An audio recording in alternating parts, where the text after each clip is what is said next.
I do a little radio show from my backyard. You know, I'm a lucky guy. In fact, I say luckier than most. I have lots of friends I like to call stars. In fact, there's one now. Probably no lying down. Jerry Show, who's lying to anyone, Black Hawk Down. I wasn't in Black Hawk Down, man. That wasn't me, okay? What are you doing here? It is with great pleasure that I welcome you to today's graduation People are mad, ceremony. okay? Get up. Discussing We go. the reason or reasons for your absences or otherwise. You know what? You gotta stop doing this, okay? I can't be coming home with white kids and you're my tub, okay? Just get out. President, remove your cap and gown and proceed into the Not wearing nothing. family trip, part-time job, helping around the house, sick day, starting the holidays early, just because. Starting in the 6th grade, students who miss 18 days or more of school in a year for any reason will fall behind and risk not graduating high school. How many days of school has your child missed this year? Absences add up. Keep track at boostattendance.org today. Brought to you by the U.S. Army and the Ad Council.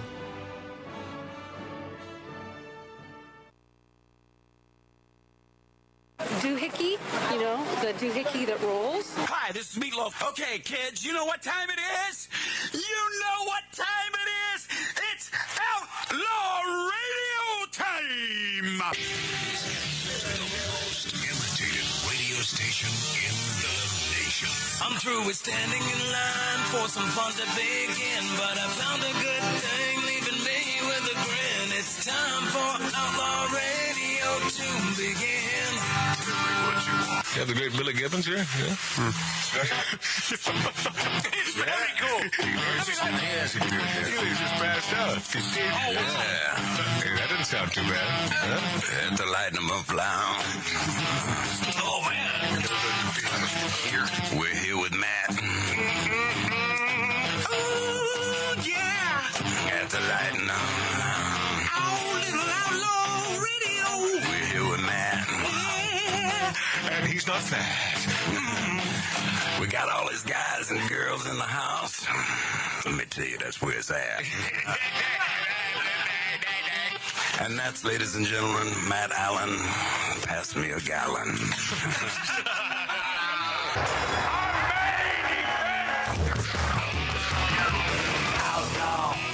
Outlaw Radio.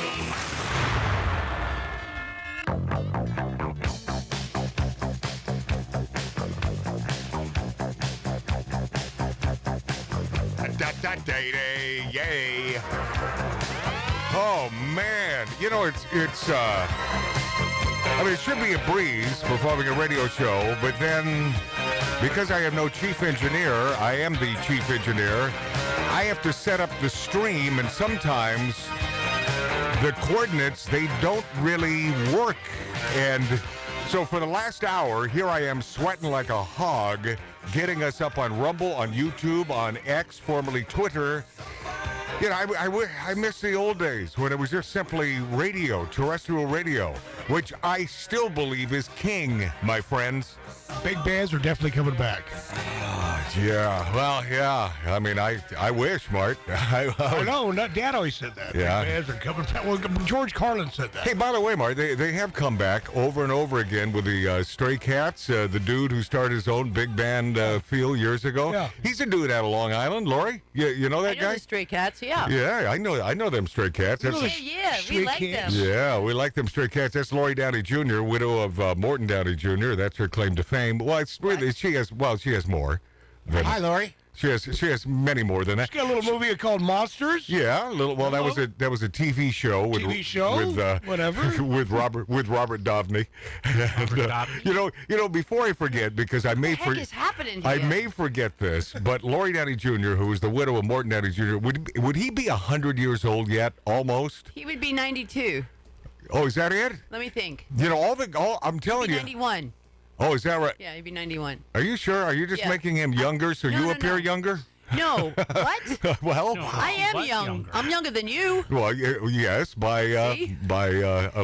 this much. Couple years. Yeah, but we're not talking about me. I'm Well, talking. that makes it. I'm talking about Robert Downey, your former husband. Downey? Yes, Robert that- Downey. That's an inside joke. But I'm going to open it up to the masses because I find this one so classic. and oh, by the way, we have the inside dirt on Scottie Scheffler, who is the greatest golfer in current history. I love this guy. A class act. But a felony for Scottie? We'll see. He was in the big house yesterday. Yeah, I heard what happened finally. Well, guess what, Mart? We have inside dirt from a man in Kentucky who lives half a mile from the golf course. Wow. And he was there. He knows it. This is his second house, half a mile from the golf course. We have Valhalla. yeah, and it's beautiful. Valhalla is gorgeous. Unreal. Yeah, it's a play. If you're a golfer, that's where you want to hit a couple balls. You ever play there, Dave? No. No, of course but not. but I think everyone who's a golfer, they want to play there, right, Dave? Absolutely. Yeah, that's It's beautiful. That is the joint.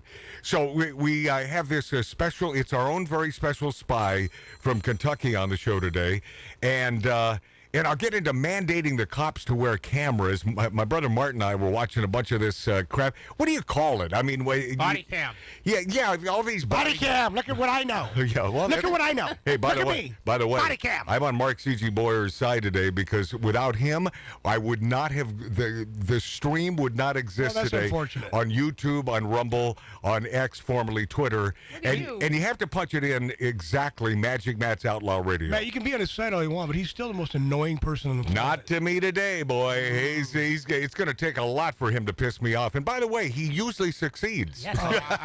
It's not going to take anything from Yeah, me. usually. Oh, yeah. I'd stay away Usually- from Dave today, Mark. Usually succeeds, but anyway, Scottie Scheffler spy coming up, and the death of a fine.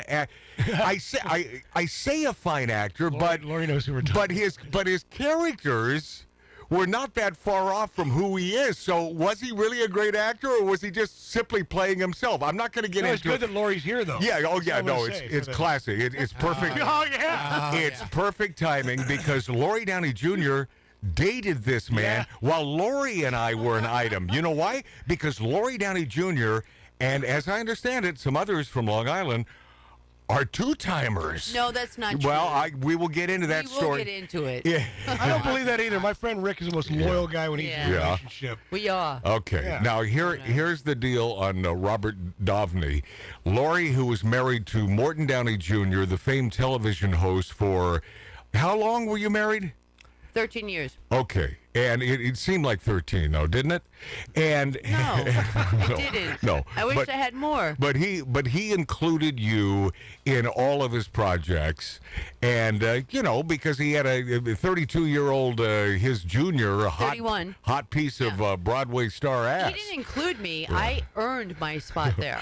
Well, no, and I don't know if you earned it or not, but you deserved it after watching your body of work on many of these TV shows and the movies that you were in with Robert Downey. Yeah, but Matt, just so I'm clear with you, Yeah. he didn't have any control over that. Will this be the first time you'll be clear with me? Because I'm looking forward to this. I've always been clear with you. Okay, Laura. Uh-huh. Yeah. I believe she's been pretty clear. So I've been very, very clear. So dig this. This was an appearance by the great Morton Downey Jr. Scheduled just east of us. We do our thing here in Southern California, spitting distance from Hollywood, where all the miscreant lefty woke pieces of crap live, including people like old Robert De Niro. I'll get into that piece Let me of crap. tell you something. all right, Yeah, man? Don't what talk a about wow, me. yeah, I know. What a great actor, but what a dumb bolt. Anyway, and he talks about Trump and those who support Trump as being the mean people. He doesn't talk about him. He yells. Yeah, and but screams. It's do you great. hear what comes out of this guy's pie hole? It's anyway. That's who the woke left. That's who they are. But back to Morton Downey Jr., who was a singer, and his father was a baritone sax player. Irish crooner. Yeah. He was a singer. No, but a baritone. Yeah. Sax? Incredible voice. No, he didn't play sax. Oh. But Morton Downey Jr. was a pretty good singer, too. And He was okay. yeah, but well, listen. About phrasing and hitting notes, but he wasn't Well, Frank Sinatra. he had that piano that now my parents have his old piano. Yeah. And Okay, the first thing they did when I helped move it with you, and then we got buckets at their house. I said, "Wow, look at all the cigarette burns on the piano," because you just lay a smoke right on the piano. Well, that's what you let her burn. That's what you got to do, man. I'll tell you what. The cigarettes put him on the map, didn't it? Yeah, yeah. Who did he blow smoke in the face of most famously? There was Roddy Piper. What was it, Rowdy? And what a good guy. And WWE. and that was a staged whole thing, right? Because Rowdy was a good guy, and Roddy was That just whole thing is staged. yeah. right? Roddy was one of the friends of our show, Yeah. and God bless him. God what bless a good dude. On that actual WWE, Yeah. when Mort was there WWF. Back then it was WWF. Yeah. Okay. Anyway, who cares? Go. when they were on stage with Rowdy Piper, and he was smoking a cigarette, he put a fire extinguisher out to extinguish him in the cigarette. That was it. Yeah. That's right. I was backstage with Andre the Giant because he was an old friend of mine. This was in Atlantic City is where this took place. Right. And I was talking to Andre. I was so happy to see him. It had been years since I had seen him again. Yeah. I missed the whole thing. He had a name for you, right? Boss. Yeah, he Called me called Boss. You Andre? Andre Yeah, the he Giant. called you Called me boss. Yeah. He seemed like a sweet guy. He was so sweet. He's a Frenchman. He was Yeah. a terrific fellow. So that makes him sweet because he's a Frenchman? No, but he was.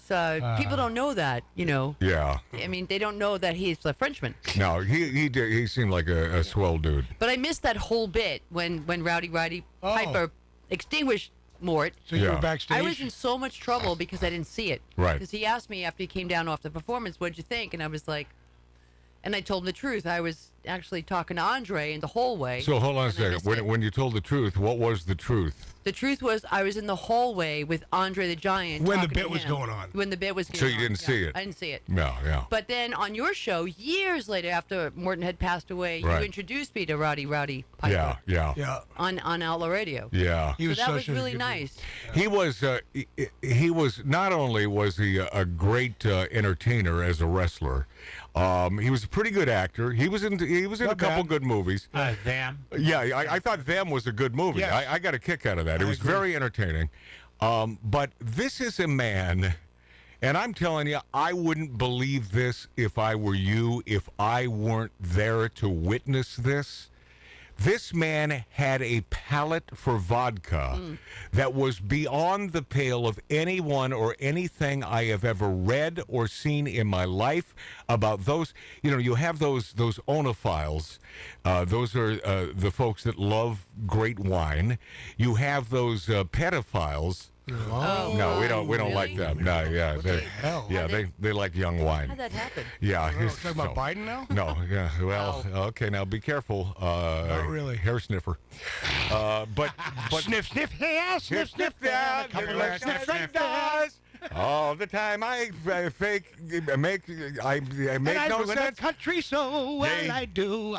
Anyway, Marty, you should be a singer. yeah. The bottom line here. Where was I going before we talking started about sniffing? Dabney. Okay, tasting. okay. This man, because he was a regular on the show, and so one week he said, "I can tell you, I taste vodka, and I know exactly which vodka it is I'm tasting." Just put on a. So I said, "Okay, next week I'm going to do a level challenge with vodkas in separate glasses that I will control. I will be the control." And I put numbers underneath. I was the only one with a page. You're the only one that knew. With the corresponding numbers to the vodkas in each glass. And I think we had 8 of them. Yeah, it was at least 8. Okay. I would have been blown away if Roddy Piper would have nailed 5 out of 8. Even 2. Or 6 out of.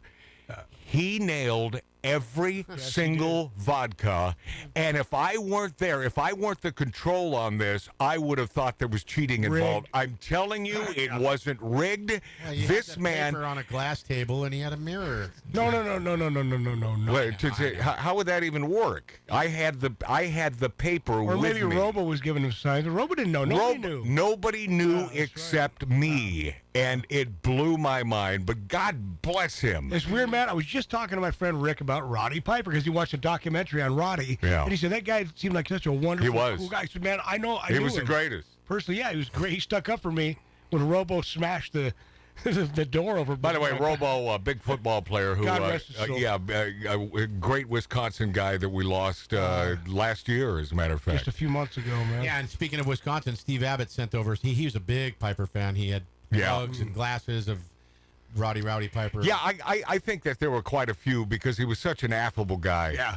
And if you were into wrestling at all, which I was into wrestling as a kid growing up in Portland, Oregon, and some of the local wrestlers who were on TV there in Portland, Oregon, they would come in to see our father, who was a one-man band, and Dad knew how much we adored these guys, so he would say, you got an 8x10? So we have somewhere in my cadre of stuff, I have an 8x10 signed by, I can't remember any of these dudes' names, but, so into it. And I think I sort of knew it was fakery back then, but I'm not certain. Well, Roddy is funny because he started drinking with us a little bit, and the more he drank, his Scottish brogue got thicker and thicker. Oh, yeah. Let me tell you something. Hey, I'm Roddy. Well, that was a put on anyway. It was total put on. Yeah, it was like very charming. It was like Lawrence Welk's, his accent, which didn't exist. He wore a kilt, wasn't he? One that? Oh yeah, hell yeah. He wasn't even Scottish, dude. I know.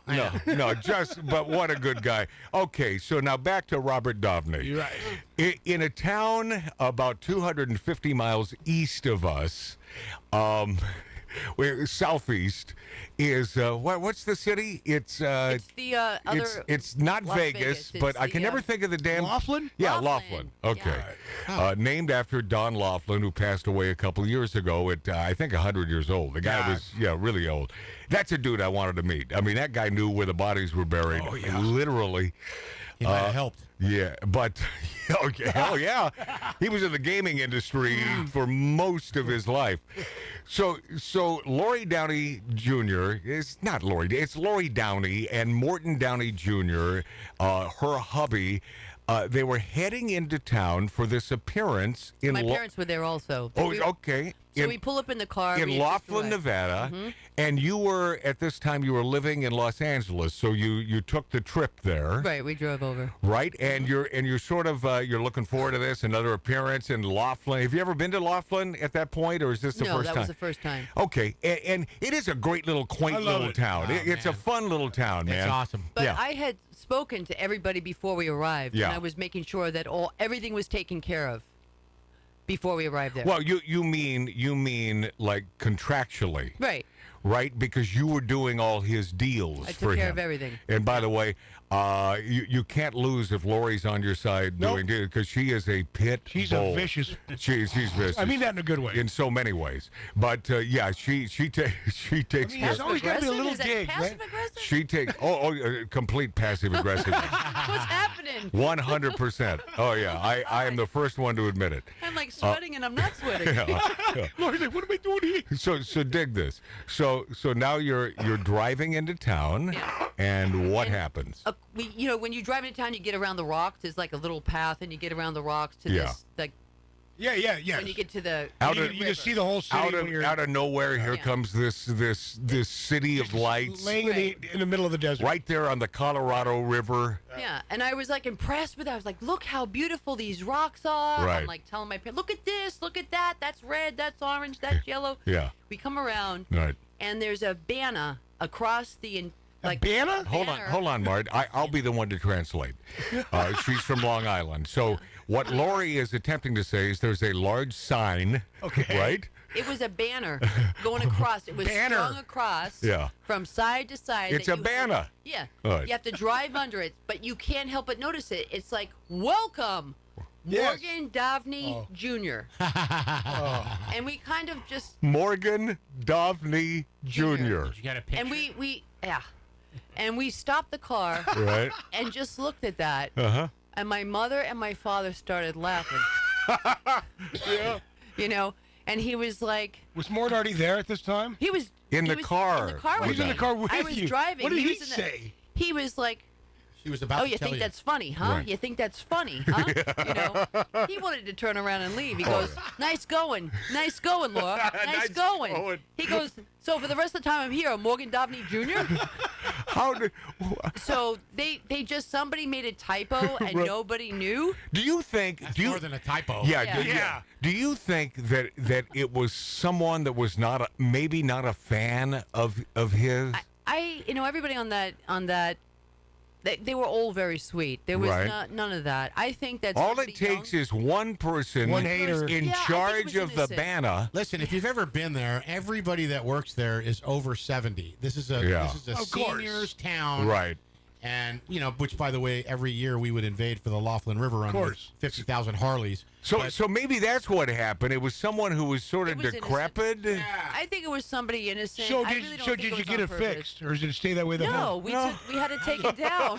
Welcome, Morgan Dabney Jr. We had it taken down. We called the sign company and they reprinted a new one, and 2 days later it was. I will tell you that if it were me, I never in a million years would have had that sign taken down. Oh, yeah. I would have left it there. And introduce yourself as that name. No, because I would have gotten such a. I mean, first of all, you're hit with this, and it really hurts your ego. It's like, well, don't they sort of know who the hell I am?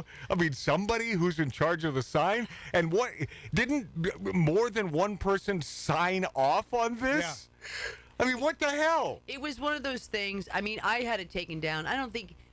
The initial shock for him is he told me after his show was over, he said what's going to happen is slowly people are going to forget his name. Yeah. And they're going to call him something else. They'll call him Geraldo Rivera. Right. And he said, and I know I'm really washed up when they call me Maury Povich. Oh, yeah. Oh, boy. And that did happen. Yeah. And Is that right? Like, and he looked right at me and he said, yeah. Remember what I said? It's I'm over. like, but, I think because my family laughed at him. Yeah. It was kind of like he was embarrassed. Oh, so he was a little pissed. Hey, good going, Lori. So I was, Good like going. It's my fault. Yeah, nicely done there, pal. Yeah, you betcha. Yeah. Right. So I always thought it was Robert. So it's Morgan Dabney. Dabney Jr. But they got the junior in there. Oh, that's nice. Well, and it was a beautiful sign. It was very colorful and very large. The letters were very large. You couldn't help but see it when you came around Just the rock. on the side of the mountain. Yeah. Right. Well, God rest his soul. So gotta have a good sense of humor, right? So he'd be 90. He'd be 92. He'd be 91. Oh, there he is. 1932. There he is. You remember that intro to his show? I know Lori did. Did you use this intro when you did the sort of the redux of the Morton Downey Jr. show from Palm Springs? No? I had other music that I thought was better. Yeah. Anyway, and this is classic 80s sort of TV intro sound. All that electronic stuff. I watched every episode, man. Yeah. I loved it. Well, I used to watch him before I would head to New York City to be on the air in Afternoon Drive with Z100. He sort of pumped me up. He was on in the middays there in beautiful Sea Caucus, home of the Sea Caucuses, not to be confused with the Land Caucuses, and there were only a few of them. So the city was called, and it's right there on Meadowlands Parkway, and in the Meadowlands, supposedly that's where the old bastard is buried there somewhere. Who's the dead felon? The Teamster. Yeah, Hoffa is supposedly in there somewhere.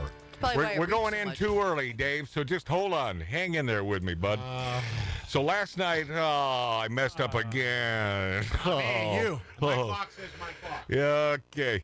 Robert Rodriguez and Tarantino, Mart and I watched. Well, this was the first. Had you seen this movie before? Have not.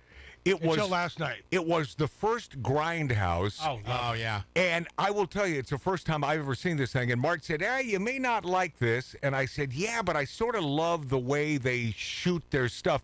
Because I saw the one with Kurt Russell. Right. And I thought that was the only one. So this, I didn't know there was an original. Right. I will tell you, when you've got a chick who is shooting people with her leg. Oh no, there's nothing like it. Nothing like it. When she falls on her back and starts clearing the room with her machine gun leg. Now you can hit the bumper. But I will tell you that God bless these two. Yes. Those on the other side would say, and I'm talking about conservative side. They say, "Oh, it's just blood and See guts." that zombie? When the zombie thing came in, I thought I'm not gonna like it. Yeah, it's not blood and guts. It is great movie making. Yes, it really is.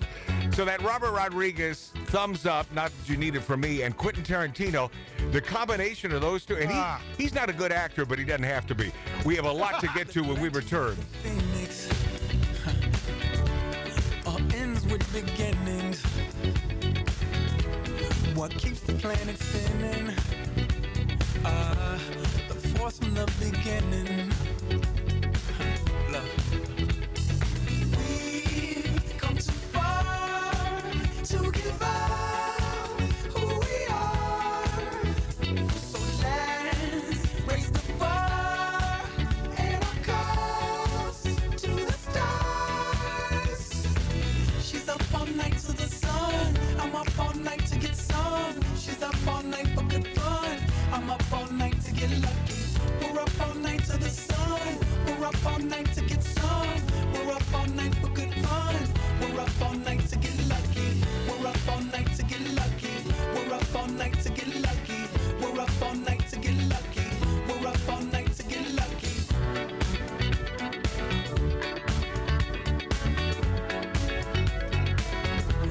The present has no ribbon. Your gift keeps on giving. What is this I'm feeling? If you wanna leave, I'm with it. We've come too far to give up. Ladies and gentlemen, you're listening to Outlaw Radio. The staccato hoofbeats of a golden palomino, carrying a man who fights wherever justice needs a champion. Magic Matt Allen.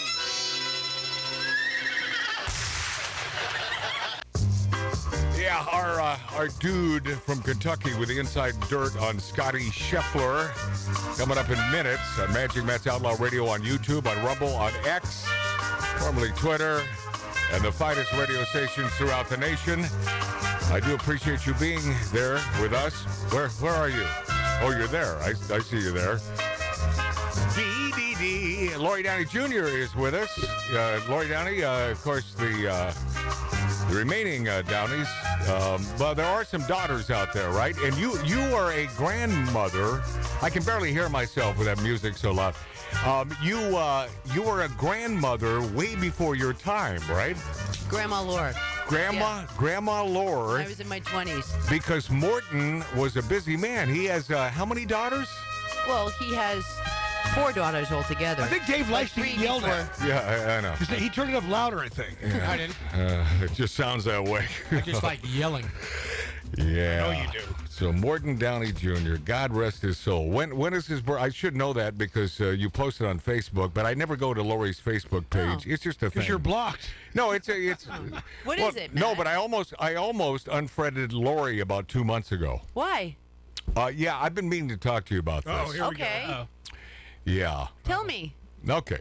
Well, Matt, you said a few weeks ago you were pissed at someone. yeah, I was pissed at We Lori. knew it was Lori. Yeah. Why? What did I do? I don't know. He didn't never told any of us. Well, Well, I'd like to know. okay. So what This is the best place to learn it. On Lori's Facebook page, and we have individual Facebook pages. If you're interested, you can find mine. It's under Matt Allen, M-A-T-T, last name A-L-A-N. And then we have other Facebook pages, Outlaw Radio Live Facebook page, and which are, honest to God, doing much better than I ever thought. I mean, we have more subscribers every day to that. But Lori's, which is under, you have a junior in there, don't you? Yeah, because Lori Downey was usurped. So someone had... Years ago. Okay, so hence the moniker Junior. What the hell, right? Hello? Well, I don't know if it was I don't know what. Is this a no hensing zone? Is that what I ran into here? First of all, Yeah. you've been a part of this the whole time. Yeah, no, I You know. were there when I was usurped and lost all my pictures You weren't and everything. usurped. No, they Other people stole. Other people have names called Lori Downey. No, they stole my page. Hey, Laura, I forgot. Is what they did. Yeah. And Yell you at were me. part of that. Yeah, I forgot about that. Yeah. I forgot about that. That's right. And so you had to build a new I had to friggin' start page. all over again. I remember. Yeah. Well, a couple months ago, there is a video that I believe Tattoo Dave, our producer, had watched, and it was Lori dancing at the Herb Alpert joint, the steak joint up there on the hill. Vibrato. Oh, right. Vibrato. Yeah. Did you watch it, I Dave? believe I did. It's been a while, but yes, I think I did. Yeah, and it was up there. Right. And I believe I commented on it, right? I made some comment. Don't act like you don't know, Lori, because you do know. I don't really go to Facebook that much. Right. Really. Yeah. Except But to post I- every 15 minutes. No, actually, I don't, David. Oh, David. Oh, when she called you Sorry, David, Mom. No, I things mean- are serious. I mean, you guys are acting like idiots right now. You're in big my trouble. God. Oh, David. So I want to know why you're mad at me. Okay. Because you should have told me this if you're my friend, right? No, and you're right. But I also I laid claim to this on the show a few weeks You ago. didn't say who, though. I said, I really should talk to this person, but because it just, I almost unfriended you because all of these comments about you dancing at vibrato and nice comments and blah, blah, blah. However, Lori put that video up in such a way that I was unable to watch the video.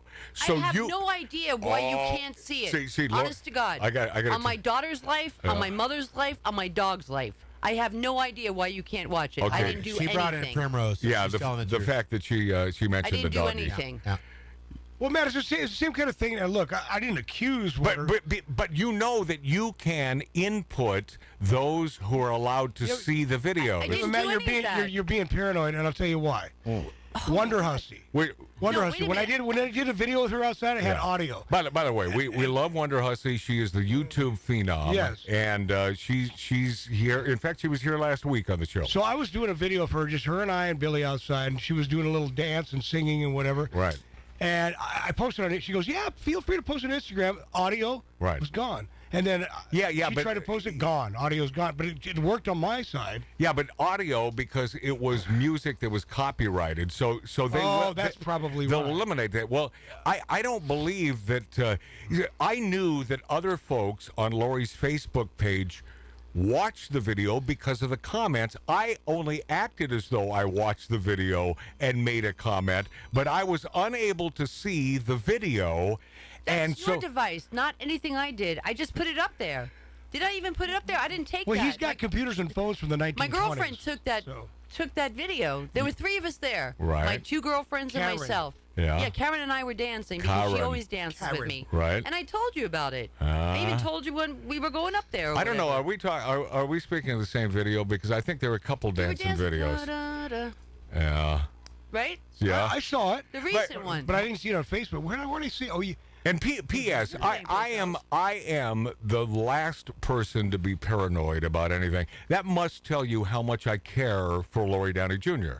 The fact that she would snub me, and I was would never snub you. The good news is I'm not reactionary, so I don't instantly unfriend you on Facebook. But you were mad at me for something that I've had been nothing to pissed. do with it. You should have called me. You should have asked me. Right. If So, you're really I my agree. friend So you and didn't- you really Well, you care know what, about Matt? me She and sent it care to me. about our relationship, then you should have called me. She sent it to me privately. You could have asked me. I I would have did just sent it to you. Is that right? Not even. Sent you the video, Dave? Troublemaker. Not even. She came over and No, did the I dance for me in person. I actually filmed it. Oh, is that right? Is that right? You're an idiot. Okay. Well, listen. I could be wrong about this. You are wrong. Okay, Lori swore. I believe- look- Lori swore on our doggy. Yeah. So I'm with you. I believe you. Why would I do that? So you're not mad anymore. Why would I do that? Well, I don't would know. never do that. I don't know. Should I? No, I'm not. I'm not mad anymore. All right. Yeah. Well, you should. What? But that was true. That was like the last time I went out. Didn't you notice? And Lori's going to say, no, I didn't even notice. But, I just stayed away from you for 2 months until you showed up last Sunday. But Lori, out of the blue. The thing to do is Matt should have called you and asked. You should have called me. Yeah. We would have had a great conversation. Or you should have said, "Hey, come over. Something's on my mind." And Wait a minute. So she showed up last Sunday and you didn't even bring it up to her? No. No, Dave. I'm just going around oblivious to all this. That's funny. Dave, I thought about it, though. I'm sure. You should have. I'm sure you were drooling, dripping out You the should teeth. have. Yeah. No, but it's always, regardless, Lori Downey Jr. has this way about her that it's always good to see her for me. It's always great. I'm really glad we discussed this today. Well, because that would have been really dumb. Lori, you know me. I can only discuss personal things when I'm on the radio.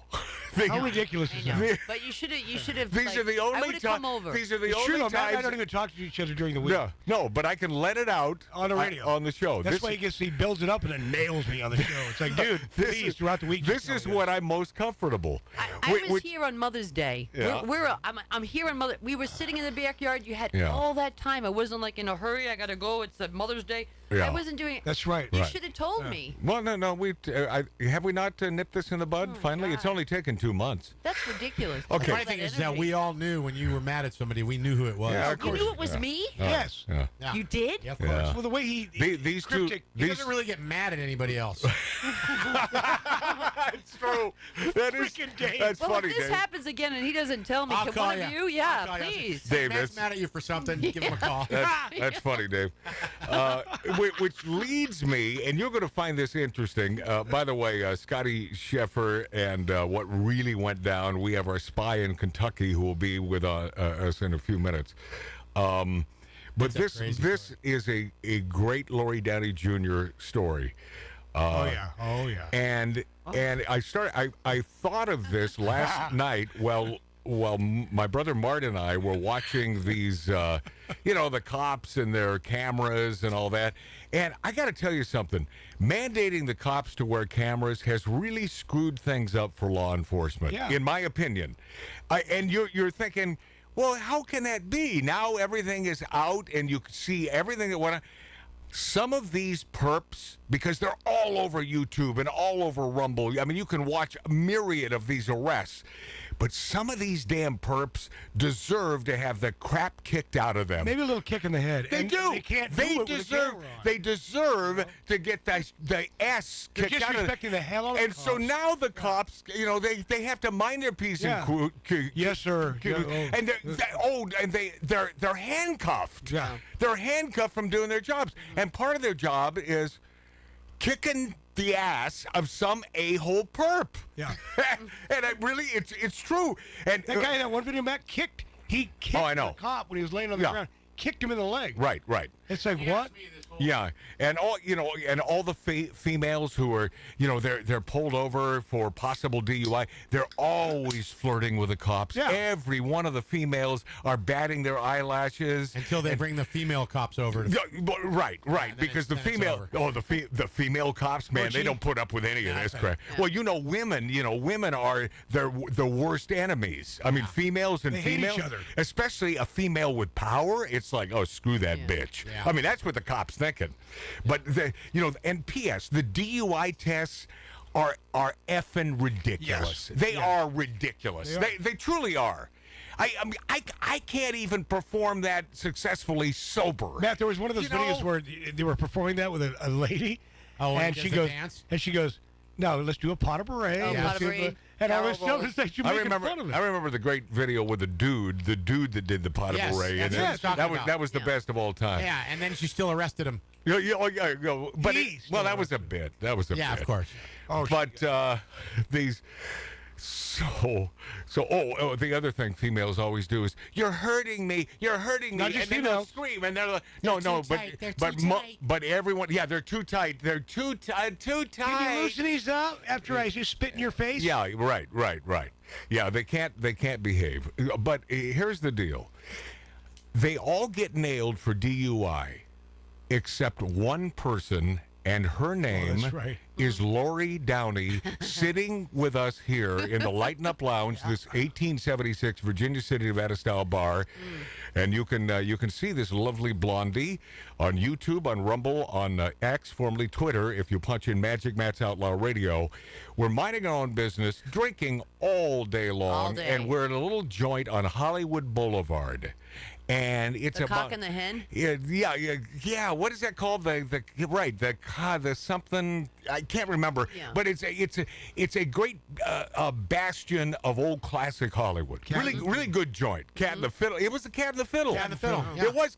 So Cat and the Fiddle. I know it. So we had quite a few drinks All even day. prior to the old Cat and Fiddle, but that seemed like a good idea. Let's have a few more. Well, now there's a ruckus outside, but we're getting in the car anyway. And I think it was valet. I think it was a valet.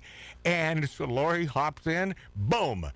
Instantly, the lights. Bubblegum machine. No, I made a U-turn on Hollywood Boulevard. No. And yeah, that's right. And before Illegal. And before Lori, I said, "Don't you see that there are cops and this is Hollywood Boulevard? You don't make a U-ey here." No. Boom. She makes the U-ey. Boom. Lit up. Right. So now the cop pulls us over, and I'm thinking to myself, "This is it." You weren't thinking to yourself. No, you I said told- you're going to the Oh, big house. I said, "This is it." Yeah. That man's got to walk home. This is it. Yeah, but I wasn't. he'll take the car. I wasn't worried about. I was thinking, okay, so I got to bail her out. I got to, work on all this stuff. She's pulled over, so the cop comes over and he does the little pin light thing, in the eyes. That never happened to me before. Oh, is that right? Yeah, I've never been pulled over, and the cop has this pen. Right. And he shines it, and he goes, "Let's Do do a not move test. your head. Let's do a test." Right. Eyes only, yeah. While And I'm like- she's sitting in the car. So I said, "Well, what are we doing, Right, officer?" right, officer. And then he said, "You're going to put your eyes to the left, Right, and then your eyes to the right." Uh-huh. So I put my eyes to the left, right. and then I looked at him, Right. and he goes, and I'm like, "What?" And he goes, "Your eyes have to go to the right." And I said, "Oh, I thought I was just looking at you, you know." Oh God, there she goes. And so He did it a couple more times. yeah. And I am floored because You said this last night about her eyes. He said, "Well, you're good to go." Yep. Good to go. She is at least 10 times as drunk as the legal limit. I promise you, Dave. Yeah. At least 10 times as drunk. And I got a great story. she's too. the only woman Yes. to be let. Man, you said it was about her eyes last It night. is. It I is. might be the only man too. I got a great story. Okay, but Magical. you can tell we don't have time right now, Dave. I know. Did you I sort got of that part. figure that out? Got Okay, it. Figured it. all right. So Lori's eyes are mesmerizing. They are magical. They're mesmerizing. What, officer? And because they're I told him I've never been through this before. they're so blue. There's something about All right, your Miss, you can go. eyes that test doesn't work on you. Same thing happened to her in It doesn't Bisbee. work on you. Bisbee, Arizona. No, Bisbee, Arizona. Once Oh, again, yeah. let off. I hope we come Twice back in to this. Bisbee. Yeah, if you're ever driving around drunk, you want Lori at the helm. Yes. Yeah. All right, lot to get to next on Magic Matt's Outlaw Radio.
would-be stars, wannabes, and people who just want to hear themselves talk. The demons of decadence, smoking, drinking, and interrupting. Live from an 1876 Virginia City, Nevada-style bar, this is Magic Matt Allen, Outlaw Radio. Yeah. Welcome back, my friends. Welcome back, my friendlies. Magic Matt's Outlaw Radio on YouTube, on Rumble, on X, and the finest radio stations throughout the country. We still haven't gotten to the Dabney Coleman story. The guy that there wasn't a night that I'd be at Dan Tana's on Santa Monica Boulevard that Dabney was not holding court in his big old booth in the corner. He had a lot to say, and damn it, you were going to listen. And he did lie to me, but yet I'm, I don't hate him. I still like the guy, curmudgeon-y old guy. Well, you said our whole family, me, Debbie, our sister, you said, go ask Dabney. He does interview. Get him on Magic Matt's Outlaw Radio. Yeah. Uh-huh. And every time you say, I don't do interview now. I have to prepare for interviews, and I don't know. I'm really not in the mindset to do that sort of interview. And Debbie would get in trouble. Debbie goes, Matt set me up. I said, of course he did. Okay, I'm going to get to this full story because Lori went on a date with Dabney Coleman. Now, this is a true story, but because Tattoo Dave, our producer, is champing at the bit. I mean, he's mentioned it like 5 times. I got a great DUI story. Boy, this better be good. It better be. It's good. So, here we go. It's like Sundays, a comedian going, I'm really funny. Marty, is it your story or mine? Sundays we ride our bikes, and there was a group of us that rode together, and every stop we did a shot of tequila and a beer. Oh, that's smart. On a motorcycle? It was crazy. This is years ago. Yeah. But I live in North Hollywood, and my exit off the freeway is Victory Boulevard. So I get off on the freeway, and it's on a main street. And I look over, and there's cones everywhere and lights everywhere, and I am 5 sheets. Right. 5 sheets to the wind, just hammered beyond belief. Yeah. And I'm like, what is that? What is that? So I'm getting closer. It's a DUI checkpoint. Ooh, those suck. Oh my God! So I look at the cop. I'm like, can I go around this? Which, by the way, let me insert here. I think those should be legal. Yeah, it's entrapment. It is 100% entrapment. I don't. You haven't done anything. Right. And if you stop, you see it, and you turn around, and go the other way, they'll chase you. No, absolutely. No, this is Gestapo tactic. It's sort of what's coming down to the United States of America because of the a-holes in charge these days. Yeah, it's crazy. But anyway, so I look at the cop. I'm like, can I go around this? He's like, get in here. Right? So excuse me, sorry. Anyway, so I go in and he says, get off the bike. I stand up, not off the bike, but stand up. He goes, follow my finger or follow my eyes with your finger. Right. Like that. Wait. Follow, He said follow my eyes with your finger. And I looked at him. Hold on How a do you second. do that? The cop said this? Yes, he was intimidated. I was wearing my vest. Follow my eyes with your finger. Follow Okay. my eyes with your finger. And I looked and I instantly clicked and I'm like, what? And he goes, get out of here. Oh, is that right? So lucky, like it was. Oh, I was going he to reversed jail it. Because you called him out because he screwed up. I called him out, and I was so quick to catch it. He was embarrassed. He was embarrassed. He was get out of here. He's like, get out of here. I'm like, oh. And meanwhile, I'm literally 4 blocks from my house. Oh, no kidding. And they would have impounded my bike. They would have. I mean, it would you know, Dave. A lot of these that I watch on YouTube, these DUI arrests, it's within a couple blocks of the house. And even if you were in your driveway, they can still nail you. Yes. They follow you. Yes. It doesn't matter. Yeah. Okay, that was almost worth the. That was a goodie. That was a goodie. That was a good one, Tattoo Dave. When we return, Scottie Scheffler, of course, in the news, at this point in time, the world's greatest golfer, and I love this guy. And what, Laura? What? It's an interesting fella.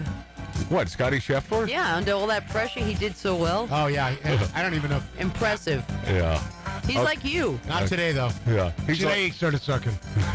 No, it's true. All that pressure, he went out and he just kicked ass. Yes, Went out he and did. shot a 66, but not today.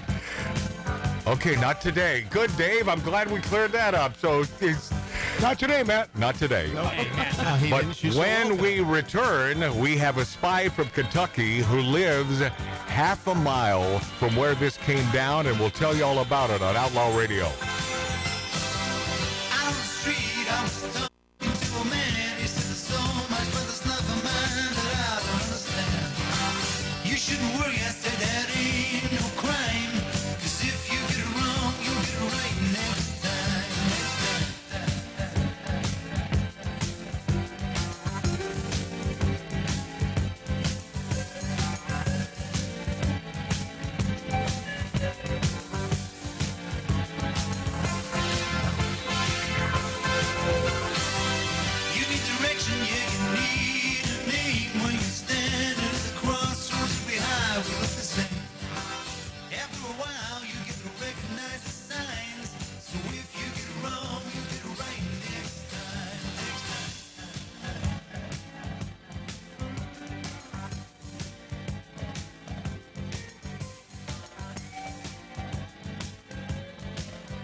After a while, you get to recognize the signs.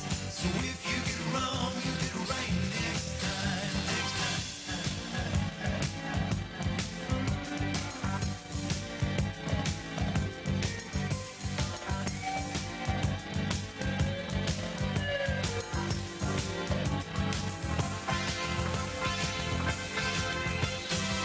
Life is a liar, yeah, life is a cheat. It'll lead you on, pull the ground from underneath your feet.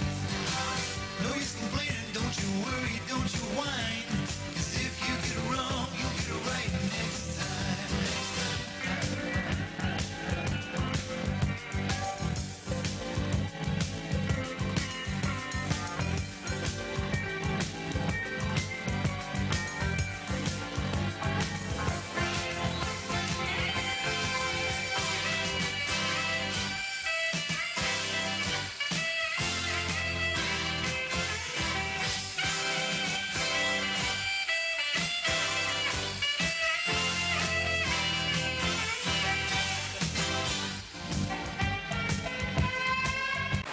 Doohickey, you know, the doohickey that rolls. Hi, this is Meatloaf. Okay, kids, you know what time it is? You know what time it is? It's Outlaw Radio time! Our main event! Outlaw Radio. Hi, this is Sean Young on Outlaw Radio. Hey, this is Shelley Berman on Outlaw Radio. Listen, come on, listen to me or listen to Matt. If you like being bored, it's great for you. It's Robert Hayes. I'm here on Outlaw Radio with Magic Matt, a.k.a. The Weasel. We are here to drink. We're here to smoke. We're here to interrupt. You may drink. You may smoke. You may interrupt, but I'm here to... Live from the Lighten Up Lounge, this is Tom DeLuise saying, this is Outlaw Radio. Hi, this is Chuck Woolery at Lighten Up Lounge on Outlaw Radio. There's lots of fun, guys. Be back, 2 and 2. Hi, this is Gilbert Gottfried, and you're listening to Outlaw Radio, where we smoke, we drink, and occasionally we bother people who look old and weak. Hi, this is Rick Dees with Magic Matt, a.k.a. Mr. Cigar, in the Lighten Up Lounge. We drink, we smoke, we interrupt. Y'all know nothing about this. You need to pay attention. Oh, yeah. Sit back and relax. It's time for Goodall's Country Kitchen. Yeah, you bet. You bet it is. You bet it is. Bear, how you doing, bud? Good. How about yourself? Well, I'll tell you what. Anytime I'm talking to Barry Goodall from Louisville, Kentucky, I am in a good mood because you put me in a good mood, my good sir. Well, I appreciate that. I'm glad I could be of service. I like your, I like the fried chicken joint that you took the old curmudgeon-y. Now, if I call him an old curmudgeon-y bastard, you know that I'm not putting him down, right? You know that. Right, because it's true. I mean, he is. yeah. And why is that guy sort of famous in Kentucky? Give me the background on this dude that you take around. By the way, Barry Goodall of Goodall's Country Kitchen, he will go to different joints in Louisville and all over Kentucky, and just some of the finest little synopsis of fine dining and not so fine dining, but all the joints that he attends, he knows off the bat that if you're watching it, he's going to at least like the food. But this old dude that just and he always starts eating before Barry. Oh, he's always chowing. Barry's trying to talk. Right. And he's trying to. And the guy's just sucking down. Like, there's a good wing. He's already sucking the bones. Is it Ed? Is it Ed? No, and not even looking. Well, we got Barry here. See, Dave. I'm asking him what's his name. But why would you? You don't. Sam. Yeah, you don't win a prize if you get it right, Dave. No, But his name is Sam. Sam. And so also why? known as the National Treasure on my YouTube channel. And why is he the national treasure? Well, I guess because he's so, grumpy and just straightforward and off the cuff. Everything he says, he doesn't pull back. Yeah. He doesn't pull the punches, and everybody loves it. He's direct and to the point.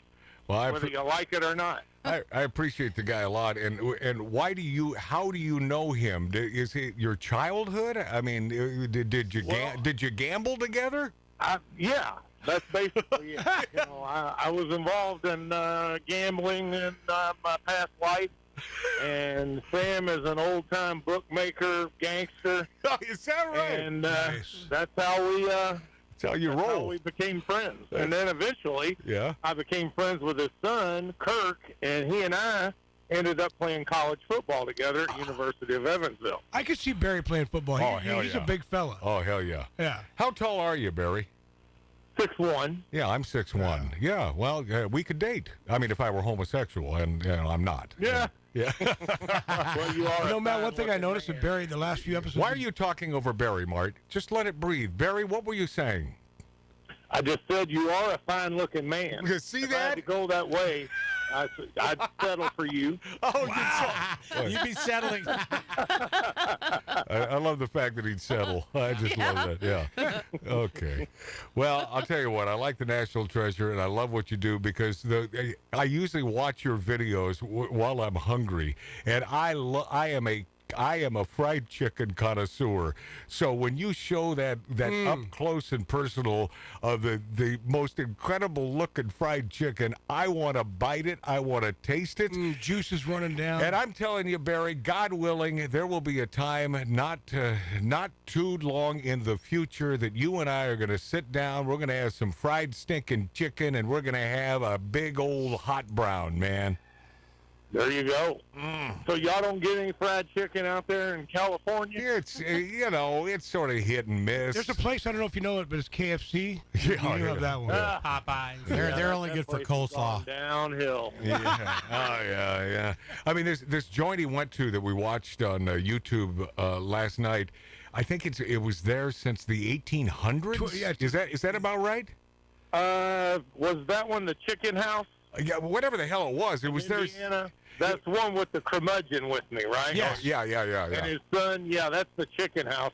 The actual restaurant has been in business for about 80 years, but the building has been there since the 1850s. I love that, man. Awesome. I was born 100 years old, so I really appreciate that anything nostalgic, and I don't, some of the joints you'll head into are a little newfangled, or they've fixed up the joint, and I guess the way I can explain this is a dive bar that has been gentrified is no longer a dive bar. I want to smell the vomit from 3 years ago. Oh, yeah.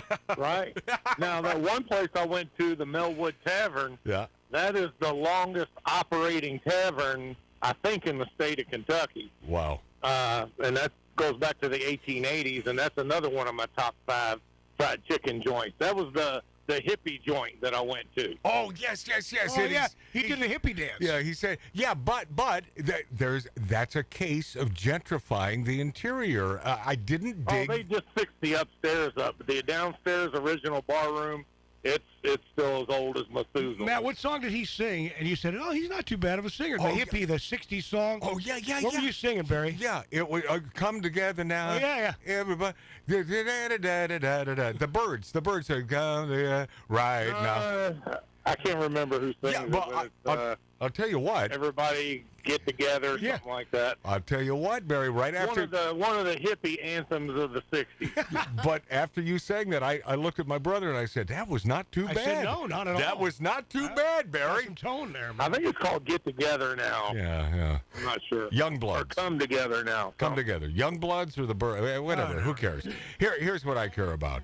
This man lives within half of a mile of where this came down with old Scottie Scheffler, just minding his own business. He just wanted to hit a few balls. And then all of a sudden, as you understand it, because you're there, right there in the middle of this tornado, what do you understand came down now? Well, there's a lot of different versions going around. The facts have not completely come out yet. But what I do know is he was in a line of traffic trying to get in early, and the person had just been run over by a bus and killed and was dead at the scene, and they were investigating the accident, and he didn't want to wait, even though he was allowed in. They weren't going to allow anybody in the golf course except for players, and he didn't want to wait in the traffic, so he went around. The cop cop cones and tried to go around the crash scene, and they told him to stop, and he wouldn't stop. And then the cop started banging on his window, and he still wouldn't stop. So the cop jumped on top of the car. Yep. And he continued to drive for another 60 feet with the car, with the cop on his hood, until he finally stopped. And then he told the cop, he said, "Oh, I didn't know you were police. I thought you were security." Right. So if it had been security, he could just basically run him over. And being that he was a real police officer, he was sorry. Okay. See, I'm sorry. All right. But it didn't matter if anybody's in a place of authority. He was going to do what he wanted to do. But being that he said, "I saw you had the yellow jacket, but I thought you were security." Do you think that that's true? Do you think that Scottie Scheffler, I mean, you're a smart man, Barry Goodall. Do you think that was true? He really thought that perhaps this guy was security and not a guy? Not that that makes this any better, but that's what came on the local news, and that is supposedly what he told the police as they were putting him up against the car, handcuffing him. Yeah, I got to tell you, I mean, if someone's on the hood of my car, I think I'm going to stop. Well, yeah, there's a little more to it, too. When he stopped, the cop fell off, injuring his knee and his shoulder. That's where the assault to an officer came in. Thanks, That's the Marty. Thanks, Marty. Right. Second-degree assault. Second-degree assault of a police officer. Yeah, But here's the thing. I don't care if it was an Andy Frayne usher. If they tell you to stop, you stop. I agree with you, Barry. You know? Yeah. So Barry Goodall of Goodall's Country Kitchen, do you sort of get the sense that this man, who I like a lot, man, Scottie Scheffler, do you think that Scottie Scheffler is one of these entitled sort of Karens? Is that what's going on? Well, everybody that knows him has come out since this incident saying he's the most humble, nicest person. Yeah. But, I guess, entitled would sound like a good term, because he wasn't willing to stay like the other people were, and he didn't care what the rules were. He was going to do what he wanted to do. Well, let me interject. Didn't he have a tea time? That he had to be on? Here's the thing. He had a tea time. Hold on, that's Tattoo Dave. Yeah. He was going there early to get his warm-ups done, and he didn't. What he said was there was a miscommunication. He did not understand what they were telling him, and I don't know that the cop was actually on his hood. I think he clawed himself to the car on the side. Okay. But what he said was it was a complete misunderstanding on my part. I would never disobey a police order. Yeah, it doesn't seem like he'd be the is guy not to do guy. that. All he cares about is his wife and his brand new son and golf and family. That's all. Yeah, but Dave, you can defend him all you want. I'm not defending him, Marty. I'm telling him what I read. But you only know because I told you. Don't get so all shut mad. up for a second. Okay. Let me talk. All right, then what else? So he said it was a genuine misunderstanding. The cops were genuinely nice to him. They did selfies with him. They took him in. They offered him a sandwich at the jailhouse. Mm-hmm. He did his picture, and then the PGA got him out. And because of the whole incident, the tee times were delayed an hour and a half. Oh, no because kidding. of the guy that died. So he was able to get back and made it to his round. Right. And actually shot very well yesterday. Yeah. But he said, this whole thing will be set right very soon. I just wonder if that cop is going to press charges. I doubt it. I don't think so. Well, there's charges. Right. It's he's criminal charge. got, Felony, he's got right? Second-degree assault, which is a big-time felony. Yeah. And then he's got third-degree criminal mischief. Wow. But I mean, which is a misdemeanor. Right. But they could settle this out of court and they could drop the charges. I mean, that is possible. Well, a civil suit would be settled out of court. Right. But a criminal charge, it's either state. dismissed or you plead guilty. Yeah. I think he'll get representation and they will settle it and they will dismiss it. It will be the state that decides. It has nothing to do with the cop. It has to do with the state. No, I understand that. If the state decides they want to go after him, they will. Right, but if the cop... And by the way, if there's some Trump hater, they'll go after him because this man, Scottie Scheffler, is a huge Trump supporter. It doesn't matter if the cop. It may matter. If the cop doesn't press charges or the cop says we're good. I understand that. It's beyond the cop now. It's I beyond know. the cop. We've established I understand that. Yes. But it's going to take 6 months, at least 6 months to 9 months to get it off his record. Right. And a felony will remain there. No, there's nothing on his record until he's convicted. Right, of course. So there's nothing on his record. That's true. Let me tell you something. The way the hold law on, goes, hold on. We got our spy from Kentucky right there, a half mile from where this came down. The great Barry Goodall. You were about to say, Barry? Well, in the summer of 2020, we had this incident. A lady named Breonna Taylor was shot and killed. Yes, we know about drug investigation. Yeah, huge and story. We had riots all summer long here in Louisville, and everybody vilified the police. And basically, I just want it to be known. I want the facts to be brought out because everybody is condemning the police without knowing the facts in the situation. Right, correct. So I just want the truth to be told. Thank you. And if that golfer, Scottie Scheffler, was guilty, then he needs to, some kind of admission of guilt. Right. And move on. Right. Yeah. Right. And then let the police do their job. Yeah. Matt, don't you think common sense? And Barry, I agree with you there because if somebody asks you to stop, somebody in authority, I don't care, security, cop, whatever. Well, I don't know. You stop. You don't just keep on going with somebody on your head. Hold on. Security. Hold on, Mart. Mall cop? Mall cop? It doesn't matter. Yeah. Andy Frayne, whatever. That's right. Here's the thing. Here's the thing. He was going into a parking lot. Yeah. So first of all, the cop was in the wrong. Who jumps on a car? Why would a cop jump on his car? Yeah. That's just plain stupid. Because he wouldn't stop? Whatever. Then let him park and see him when he parks. But supposedly, as Barry pointed out, he may not have been on. He may not have been on the car, but the fact that he was dragged along, that Well, we don't know yet. He could have been standing in front of the car. Yeah. And Scheffler wouldn't stop, and he had to jump up on the hood to keep from being run over. Yeah. We don't know yet. Yeah, that's unfortunate, don't you think? I mean, that's no one likes that. Hey Barry. Everybody's scared to death here in Louisville that the PGA won't come back to Valhalla. Oh, no kidding.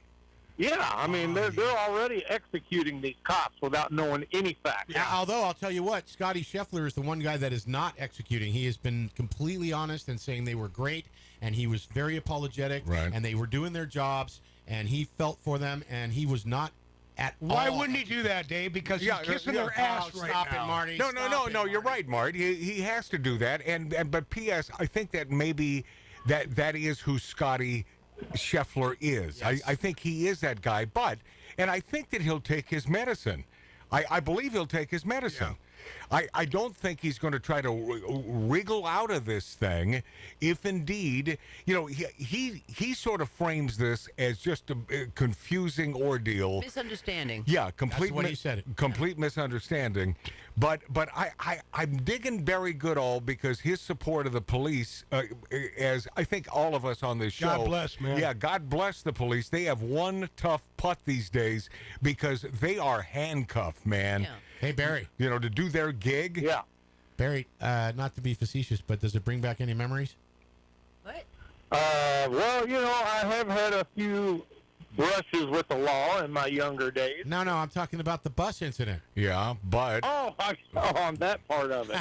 Yeah. Well, it did make me think a lot of my children that day on what could have been, an inch or two either way, the way I got struck by the bus. Got hit by a bus. Yeah. That very well could have been me laying there dead on the scene. Yep. Well, thank God it wasn't, Barry. We need you. Yeah. Right. Well, we wouldn't know. We wouldn't know the man. If indeed he lost his life that day when the bus hit him, we would not know this man. And then, so we wouldn't feel bad because we never would have known him. No. Right, Barry? That's correct. Okay. So I need to ask Barry one quick question. Yeah. I mean, you would have been watching rerun videos. Yeah. My brother Mart has a question for the great Barry Goodall of Goodall's Country Kitchen. I kind of noticed recently your few posts. your daughters don't come around much anymore. Oh yeah, man. what's up with that? No, because those little girls, they like, Daddy, you're cool, but you're not cool because whatever. So what is it, Barry? Yeah. Well, I'm like totally uncool now. So they don't want to have anything to do with it. Oh. They don't want their friends knowing about it, even though their whole school that they go to, all the kids, teachers, everybody watches my channel. Of course. But for some reason, it's embarrassing to them. I love your girls, man. They're sweethearts. Yeah. Until you eat their food. They don't mind going on vacations, though, with YouTube paying for it. Yeah. Oh man, that's Hello. Right. Well, so yeah, this brings me, and I don't need you to be specific, but I love it when you throw it to a commercial. You know, it is and now a word. Our local sponsor. Now a word from our sponsor, and then you know they go through, and there's a shopping mall and whatever. What are they paying you for that? For that 60 seconds or so? I mean, 30 seconds. They pay me $100 per spot. I'll tell you what, do the math, man. See, this I need this man in my camp. This man is a businessman. You know, and and something tells me that Barry Goodall has always been a businessman. You know, I think he knows what the hell he's doing. Because I was thinking, well, what, $30? $100? Hell yeah, man. I'll send you $100 if you do the Outlaw Radio for 30 seconds. That's more than a lot of local radio stations make. Right. Barry, God, really? What? Radio stations don't charge $100. Some of these smaller radio stations will not get $100 for a 30-second commercial. See, and this is where Barry Goodall's naivete comes in. It's like, well, I didn't know that, so I just charged X. And it's like, God bless you, man. Yeah.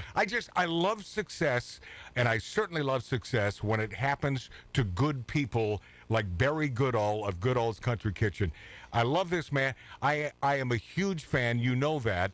And I appreciate you sort of, right now, where you're talking to us, you're about half mile from Valhalla?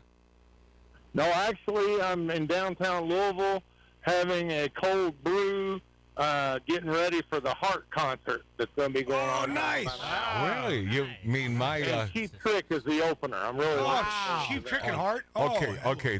Matt'll be right there. That is a great concert, man, because my girls, Ann and Nancy, from the formerly Great Pacific Northwest, the Emerald City of Seattle, I crashed one of their parties when I was about 15 and a half years old, and I was doing nights on the local radio station there in Seattle, and somehow found my way into this party in the upper echelon of the Round Hotel that I can never think of the name of, Mark. The Westin? Yeah, the Westin Hotel downtown, and that's where I ran into Roger Fisher of Heart, and I hated him ever since because he was such an arrogant bastard. But I'll tell you, Barry, with age, you know, you sort of figure things out, and maybe it wasn't him, right, but it was this upstart little 15-and-a-half-year-old. Maybe I was more cocky than he was. Yeah, I worked in the studio with a guy. Yeah, but wonderful. But I love these this Ann and Nancy Wilson. Oh, dude!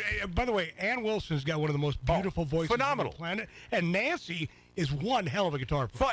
I'll tell you, Barry, you have great taste in music. Have you ever seen your favorite Lionel Richie or the Commodores on stage?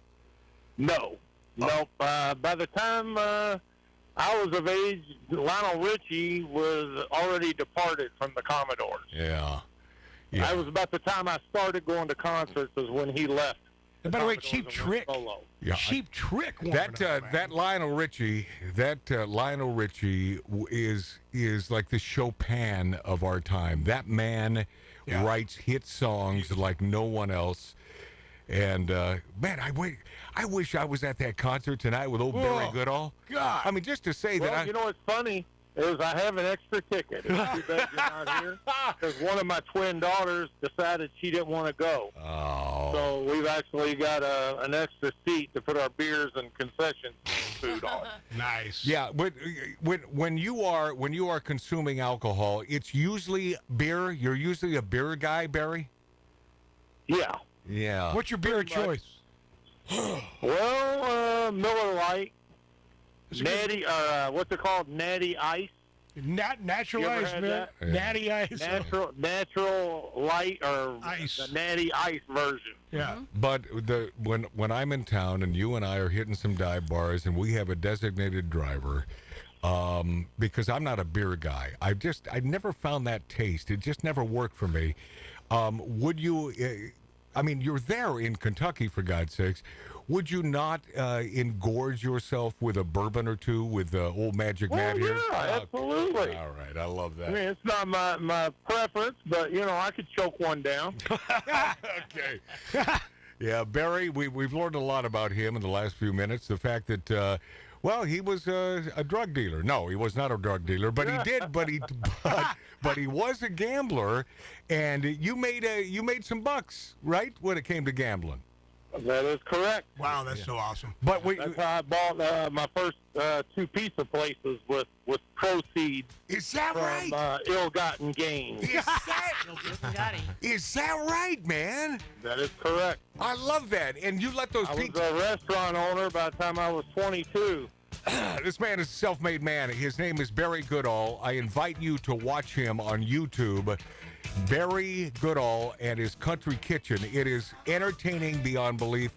I love you, buddy, and I can't wait to meet you in person. You're one of the good guys. Thank you for being on this planet. I'm going to hold you to it. Get to Louisville soon. All right, there he is. We'll be this after back on Magic Matt's Outlaw Radio.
We stand for fun.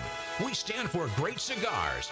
We stand for the perfect martini. And we stand for the American flag.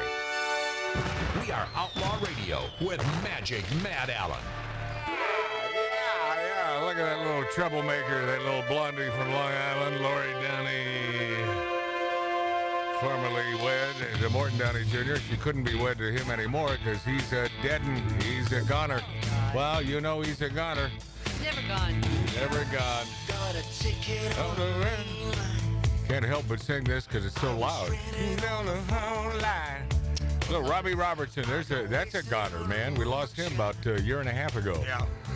You are gone. Welcome back, my friends. Welcome back, my friendlies, to Grindhouse Radio. Well, we smoke, we drink, we interrupt from an 1876 Virginia City, Nevada-style bar on YouTube, on Rumble, on Twitter. Punch in Magic Matt's Outlaw Radio. You have to punch it in exactly like that, otherwise you won't find us because of the fakers out there who call themselves Outlaw Radio. I should have trademarked that years ago, but of course, when it comes to business, I'm an idiot. You used to be good. What? You used to be good. What, business-wise? Yeah. Well, I had people around me that knew what the hell they were doing. Yeah. The minute they dissipated, and you know that whole thing, that was Mary and Abraham, and the reason we broke off, we had this great little company, and it was because Mary was trying to tell me what to do with my relationship. Yeah.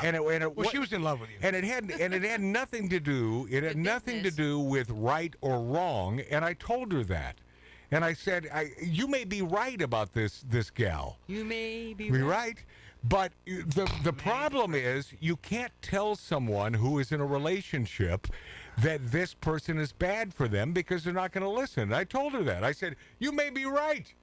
But and by the way, yeah, Mary was in love with me, she and that was terrible. That's not the way you want to conduct business. I was on a flight to Florida with you guys, and she's rubbing your neck and like, and Abraham's. By the way, she gave a great massage. I'll tell you. Was your girlfriend on the other side of you? No, she didn't go with us. No. Which one was that? Miami. There was. I don't know who you were with. There have been so many. Just a myriad of busy man. Well, myriad. Hey, Gene Simmons, calm down. Myriad floozies, in and out of my life, man. And Look it's at true. you. But one trip to Hawaii, and it was a live broadcast from Maui, and during a cigar convention, and this was 2 days before, at that time, my then wife and my new child were to arrive there in Hawaii and hang with us. Mary insisted on giving me a back rub. Now, I love a back rub. I mean, because, it's someone who can give even a bad back rub. It's good. It's like a chili dog or pizza. Right. Even bad versions are good. Right. And so even but this was really good. And she said, well, take off she was a Middle Eastern gal, take off your shirt. And I took off my shirt, and oh God, it just felt so good. Nothing sexual, whatsoever. You Maybe know that, not for Lori. you. What? Maybe not for right, you. exactly, Lori. Not for me. But then she said, "Take off your pants." I said, "Okay, that's no." That's where I draw the line. Yeah, but you didn't take your pants off? No. This Mine would have flown off. No, Dave. Let me tell you something. About Mary. She was Something About Mary. Hey. Great title for a damn movie. But Mary, great businesswoman, and her spousal equivalent, who, by the way, I'll say it.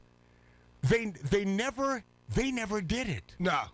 Is he gay? No. No, he wanted poontang so bad. But Mary with her? Mary will never give it up to me. Oh. They never consummated their wedding vows. No. They never put the hand. Ever.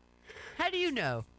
I know this because she said it and Abraham said it. Hello, Matt. I'm the hugger. Yes, they never did it. They had a business deal to get married, right? This great Armenian dude who I love dearly, Abraham Bagbadorian, man, one of the great business minds ever.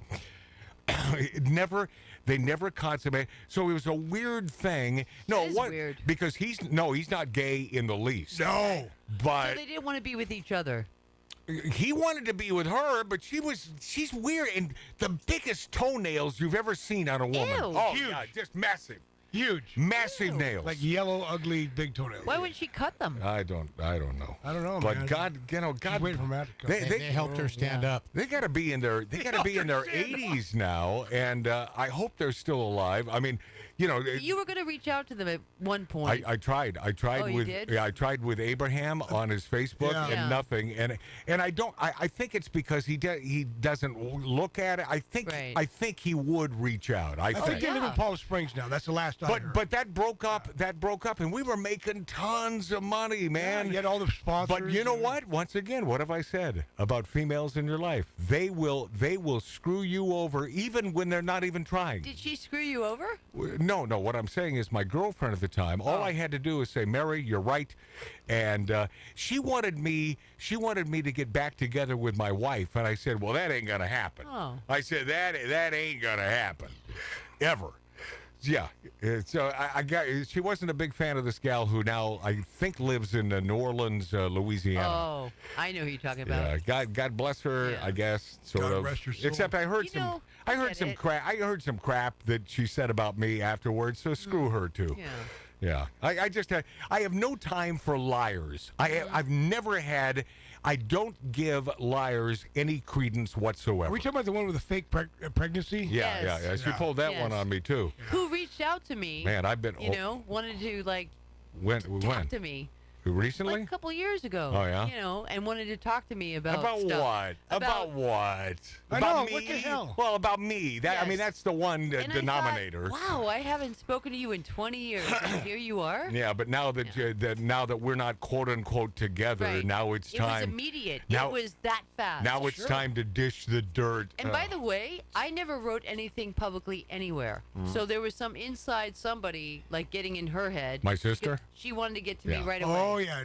My sister. It was so dumb. I was like, my I sister think I called you about it. My sister, who I love dearly, big mouth. Oh, she's a gossip queen.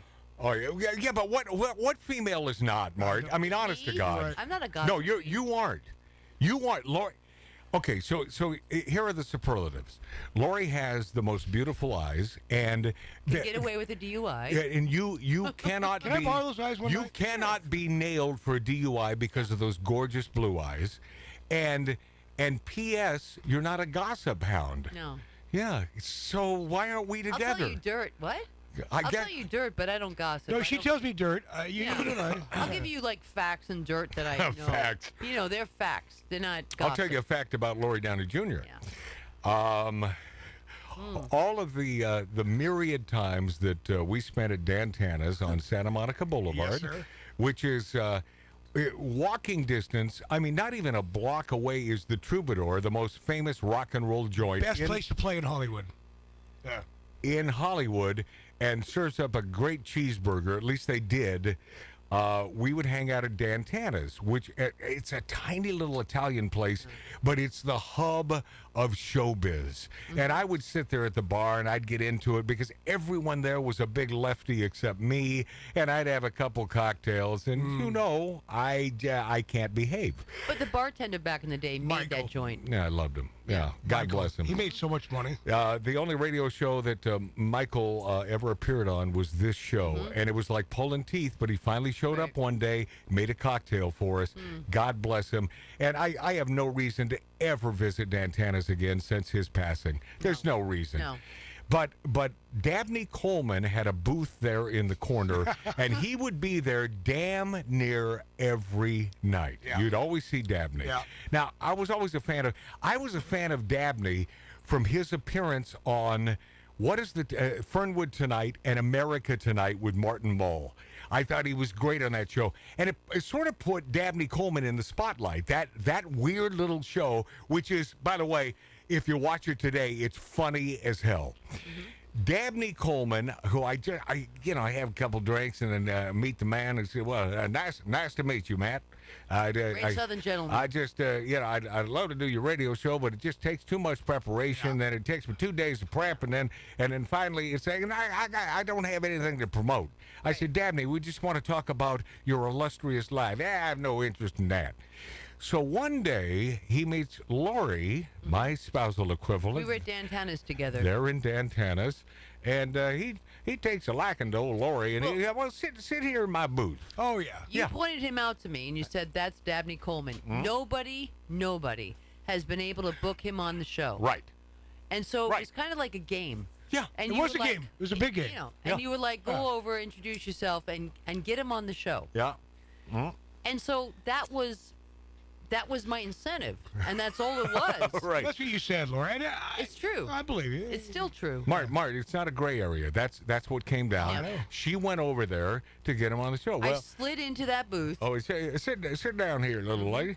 Yeah. By the way, sit right here. There's no room on there. Sit on my lap. Sit right down here. So I slid into his booth, and we started talking. He was very charming, Southern guy. He is. Dabney Coleman was a charming. Well, especially when it came to the ladies. Very charming. Oh, hell yeah.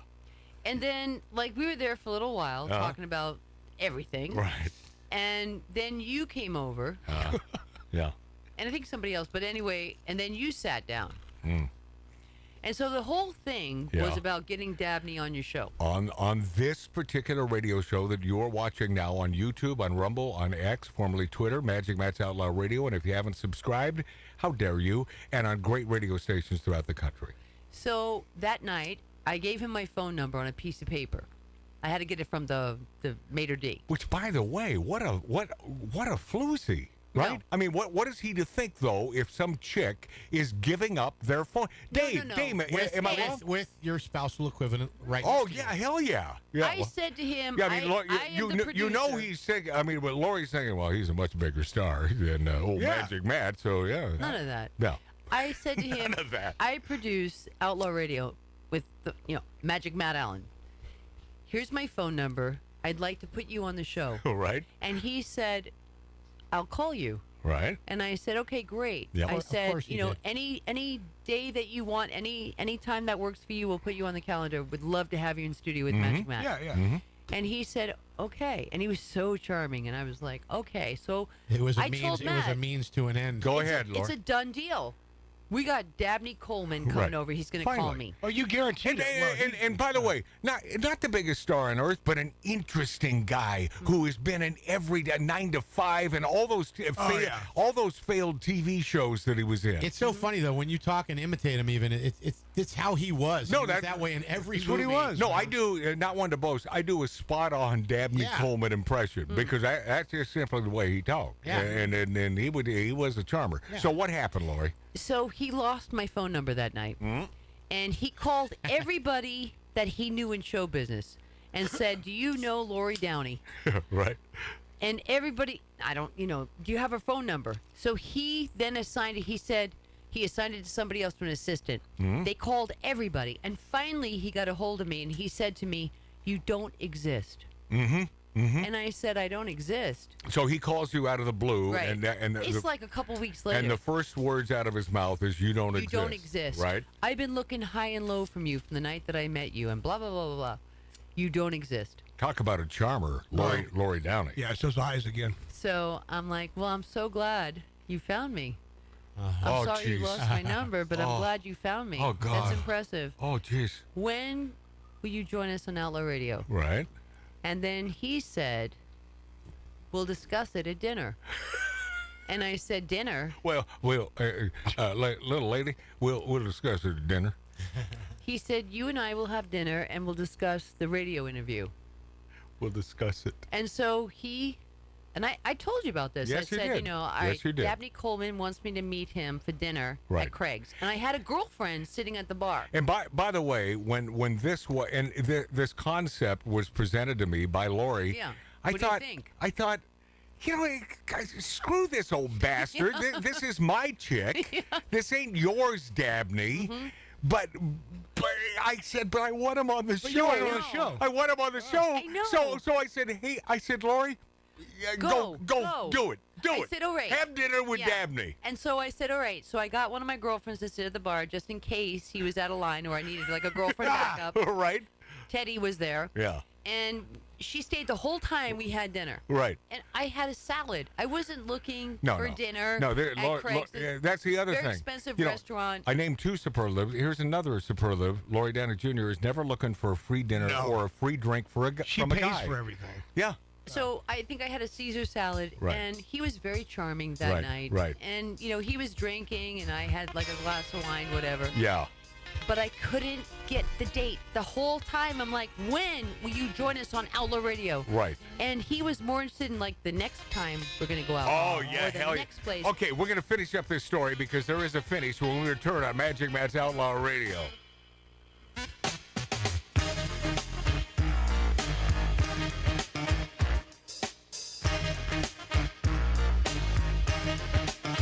Wanna buy a new car?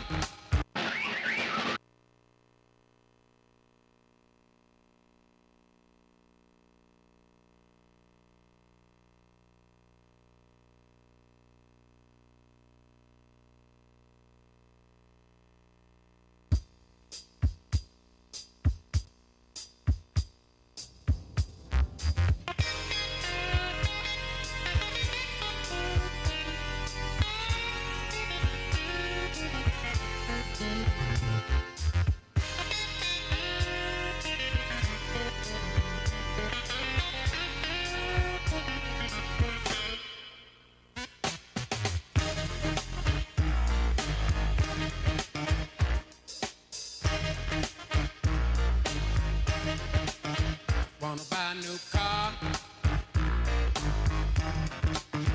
but the price ain't right. Ain't that cold? Be a damn sight cheaper. Yes, it would. Started riding the bike. Listen, they're making milk out of powder. Yeah, they are. Got the babies crying. Poor baby, they know what that stuff is.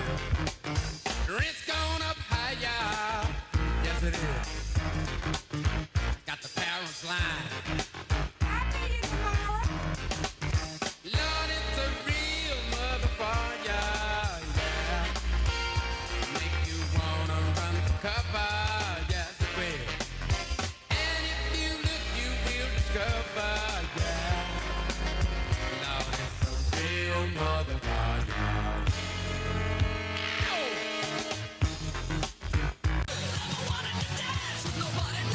This is Outlaw Radio.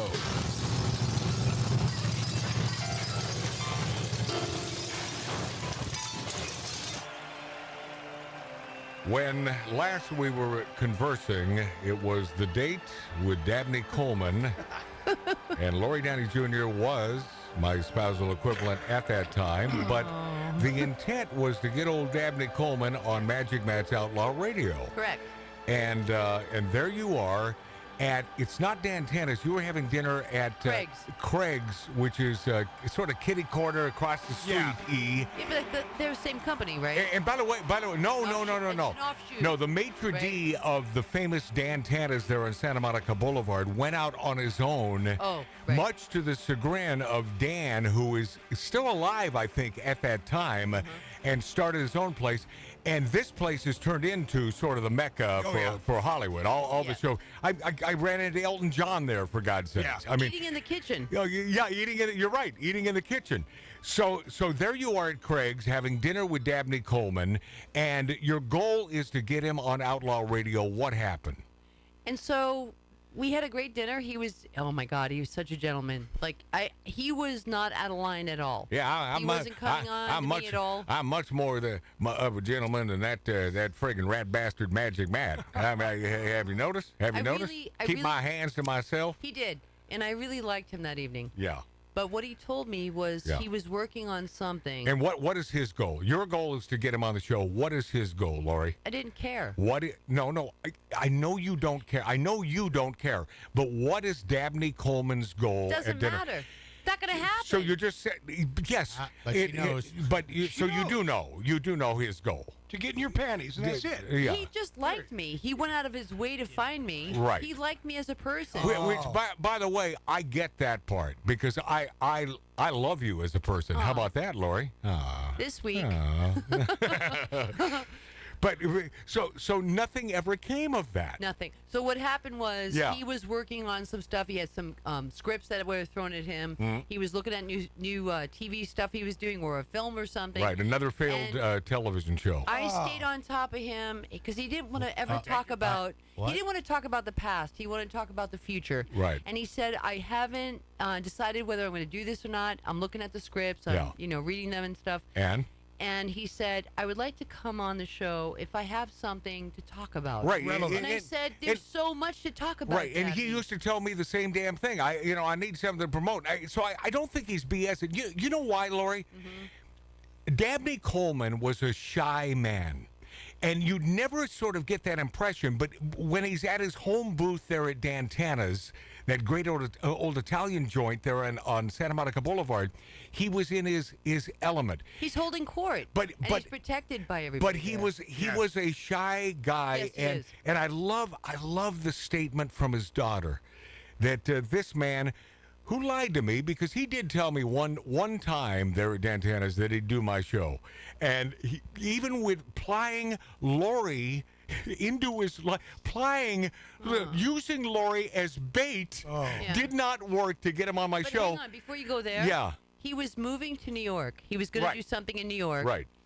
And I couldn't get a date. I said, "Well, is your phone number still going to be the same?" He's still in my phone. I will never get rid of his phone number. Yeah, like I don't for anybody. Right? I talked about this last week on the show. The fact that we never eliminate phone numbers of those who have died in our lives, and I think it's simply the human condition. We don't, we don't want to sort of accept the death, and if you delete it, they're gone forever. It's weird. It's like they never happened. Yeah, it's weird, Lori, but I have Bruce Gary's phone number. Yeah, same. Okay. But Dabney was not someone that would text. Right. He was a phone call. Oh, no, he had old school, man, like me, by the way. And I stayed in touch with him forever. Yeah. And I just couldn't get him here. He's like, "Well, I'm going to New York now, and but at Lori, so you kept stay in touch. So with you me. kept a And rapport. I did. See that, Lori, behind my back. Behind my back. I stayed in touch with him to get him here. Yeah. Because I was waiting for his next move. No, his next job. That Dabney Coleman passed away, 92 years old, at his home in Santa Monica. Yeah. His daughter Quincy said in a statement to the Associated Press, she said he took his last earthly breath peacefully and exquisitely. God bless him. I think that's beautiful. That makes me sad. I know. Yeah, I mean, Dabney literally created or defined in a uniquely singular way an archetype as a character actor. Yeah. And he was so good at what he did, it's hard to imagine movies and television of the last 40 years without this man. And Ben Stiller wrote that. And Ben, I'm not a fan, but I love his words. And Dabney, by the way, if you're wondering, was he on the right? Was he a lover of America? Yes. The man loved America. God bless you. Godspeed. I'm sad that you're gone. I promise you a fastidious, jam-packed last hour when we return on Magic Matt's Outlaw Radio on Rumble, on YouTube, on X, formerly Twitter, and always the greatest radio stations in America. Hit me now. Wait a minute. Fill my cup, put some nigga in it. Take a sip, sign the check. Julio, get the stretch. Right to Harlem, Hollywood, Jackson, Mississippi. If we show up, we gon' show up. Smoother than a fresh drop. Skip it. I'm too hot. Hot damn. Call the police and the fireman. I'm too hot. Hot damn. Make a dragon wanna retire, man. I'm too hot. Hot damn. Bitch, say my name, you know who I am. I'm too hot. Hot damn. And my band bought that money. Break it down. Girls hit you, hallelujah. Girls hit you, hallelujah. Girls hit you, hallelujah. Cause Uptown Funk don't give it to you. Cause Uptown Funk don't give it to you. Cause Uptown Funk don't give it to you. Saturday night and we in the spot. Don't believe me, just watch.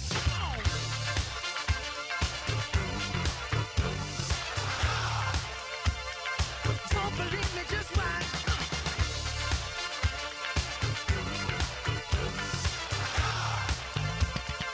Don't believe me, just watch.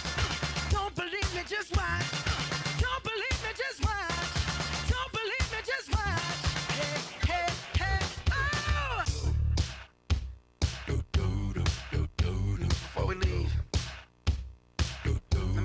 something. Uptown, funk you up. Uptown, funk you up. Uptown, funk you up. Uptown, funk you up. I said uptown, funk you up. Uptown, funk you up. Uptown, funk you up. Uptown, funk you up. Come on, dance, jump on it. If you said and flown it. If you freak dead and own it. Don't brag about it, come show me. Come on, dance, jump on it. If you said and flown it. Well, it's Saturday night and we in the spot. Don't believe it, just watch. Come on.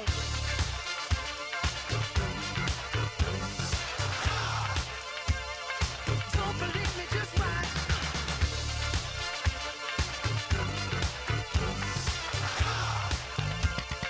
Don't believe me, just watch. Don't believe me, just watch. Don't believe me, just watch. Don't believe me, just watch. Hey, hey, hey, oh!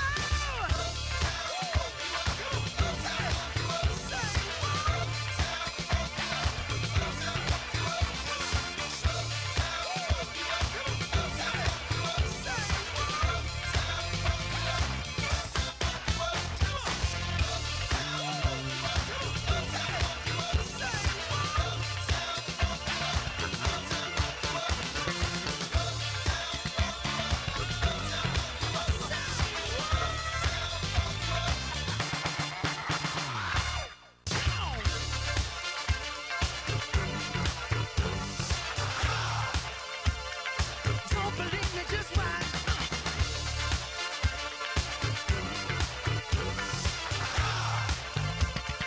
Don't believe me, just watch. Don't believe me, just watch. Don't believe me, just watch.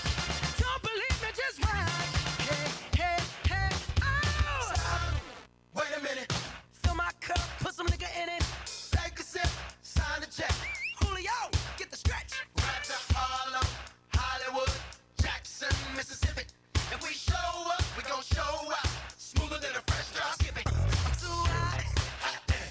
Call the police and the fireman. I'm too hot. Make a dragon wanna retire, man. I'm too hot. Bitch, say my name, you know who I am. I'm too hot.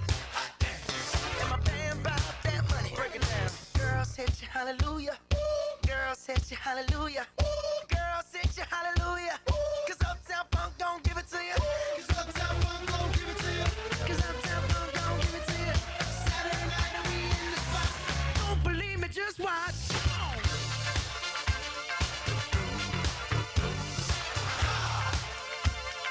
Don't believe me, just watch.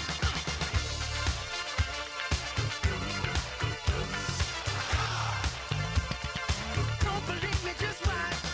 Don't believe me, just watch. Don't believe me, just watch. Don't believe me, just watch.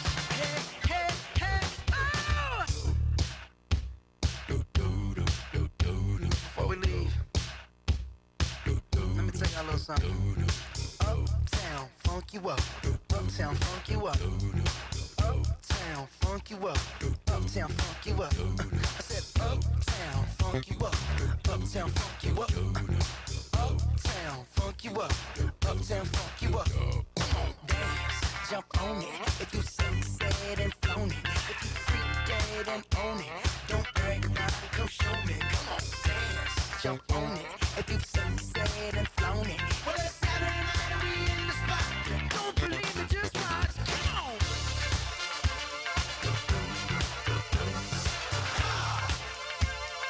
Don't believe me, just watch.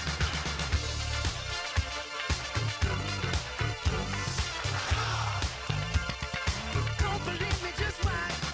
Don't believe me, just watch. Don't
doohickey that rolls? Hi, this is Meatloaf. Okay, kids, you know what time it is?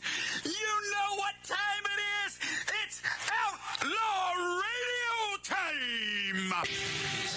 The most imitated radio station in the nation.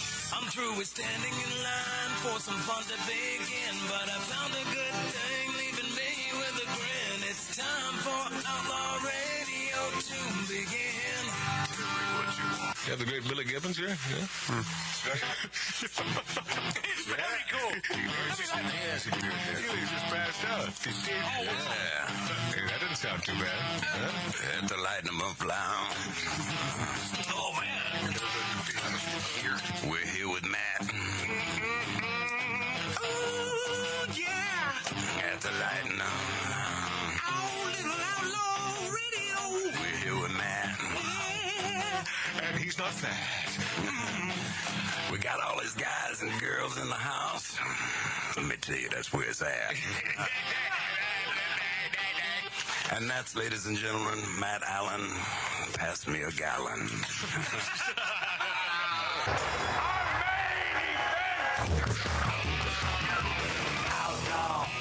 Outlaw Radio.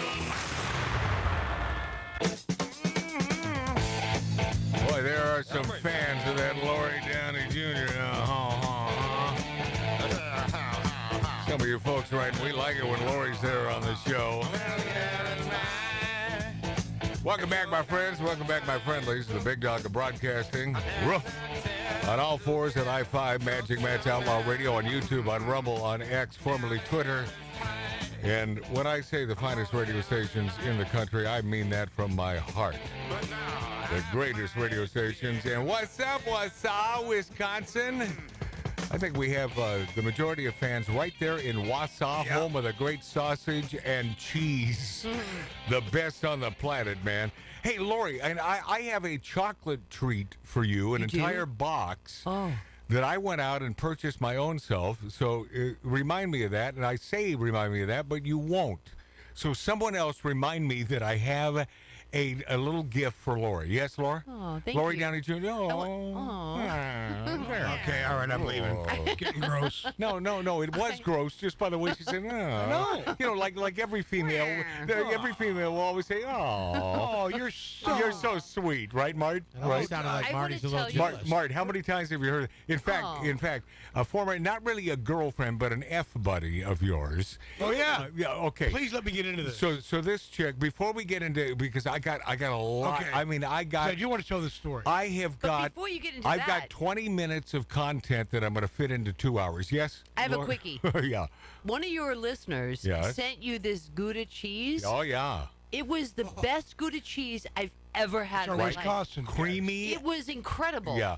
That is the what'll it be guy. Yeah. Yeah. I cannot stop thinking about it. Yeah. Because I can't make it happen again in L.A. We'll take the rest home. Incredible. Yeah. Yeah. Really? We got. Yeah. Sure, yeah. Of course. That was the best. Laura, Thank you for sharing that with me. I love serving up something that you like in your mouth. Yeah. I really do. Yeah, I really do. I really do. Because it's so few and far between that I can find food delicacies that Lori Downey love Jr. cheese. loves. Yeah, thank but you. the one thing she does love Cheese is girl. cheese. Yeah, Cheese Girl. My favorite. Yeah, .com. Hey, cheese girl. Yeah. You're a cheesehead. I do. I love it. Cheesegirl.com. Yeah.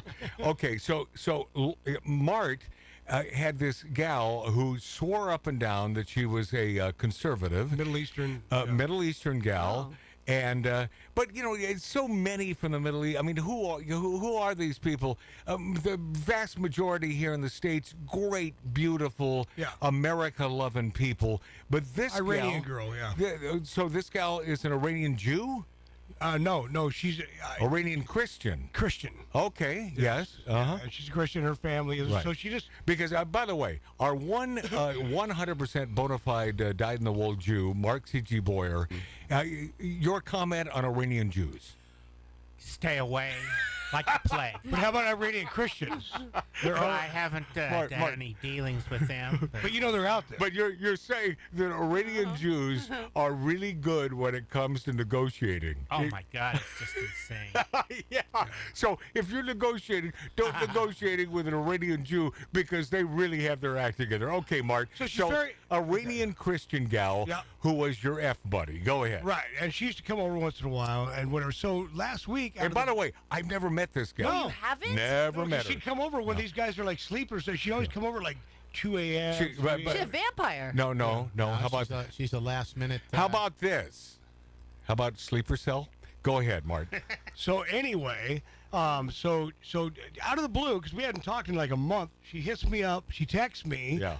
Last weekend, she said, "Hi, honey. Hi, sweetie. I miss you," and blah, blah, all the stuff. Hi, love. Wait. Before you continue, Lori, you hear that hi, love, hi, sweetie? My skin's crawling. It does, right? Yeah. Because you know. My shoulders are up to my ears. It's like. Because Lori Downey Jr., you know females better than any. They know how to hook you. They know how to nail you. Go ahead, Mark. So anyway, does that. What have you been up to? I miss you. I'd love to hang out again. I said, all right, let's have dinner sometime. So I said, really? How about? Well, yeah, Lori, she had a good.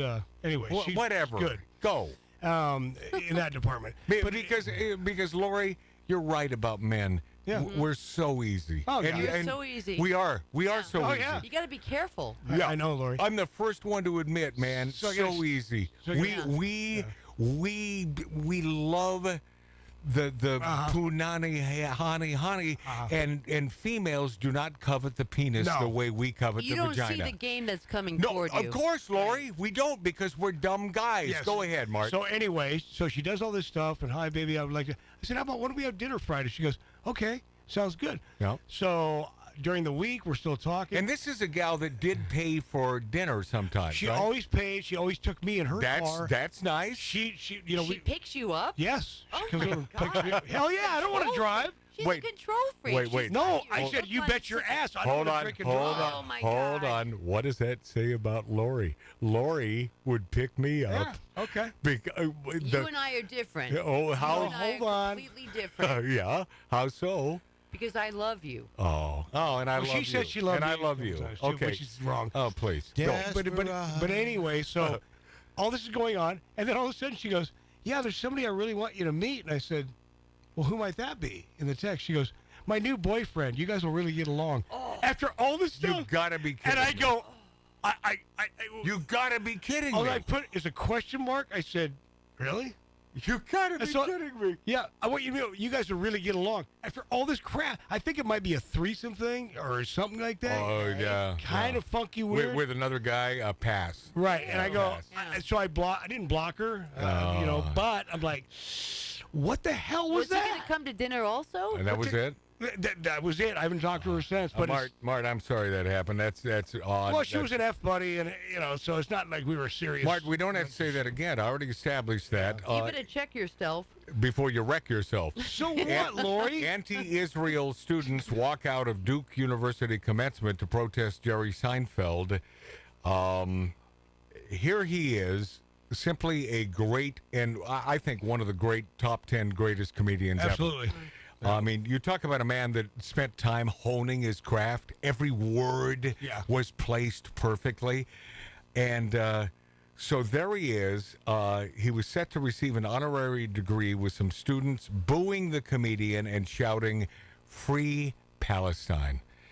What a bunch of jackasses. Yeah. What a bunch of loudmouth effing jackasses. Yep. Which sort of leads me, what is, okay.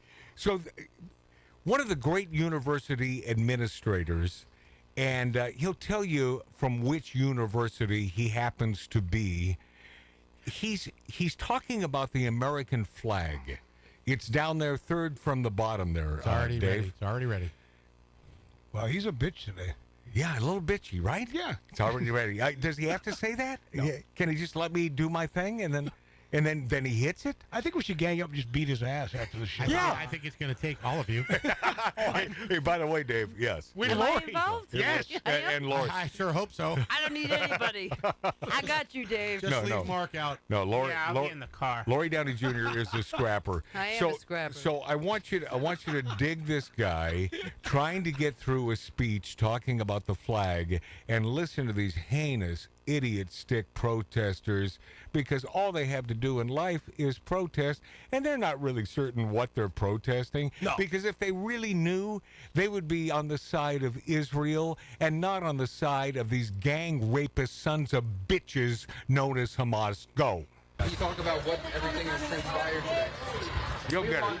This university doesn't belong to a small group of protesters. Excellent. It belongs to every citizen of North Carolina. Excellent.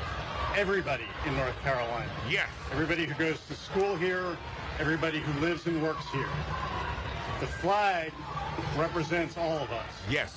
To take down that flag and put up another flag, no matter what other flag it is, that's antithetical to who we are, what this university stands for, what we have done for 229 years. Pause for a second. Why do they get so angry?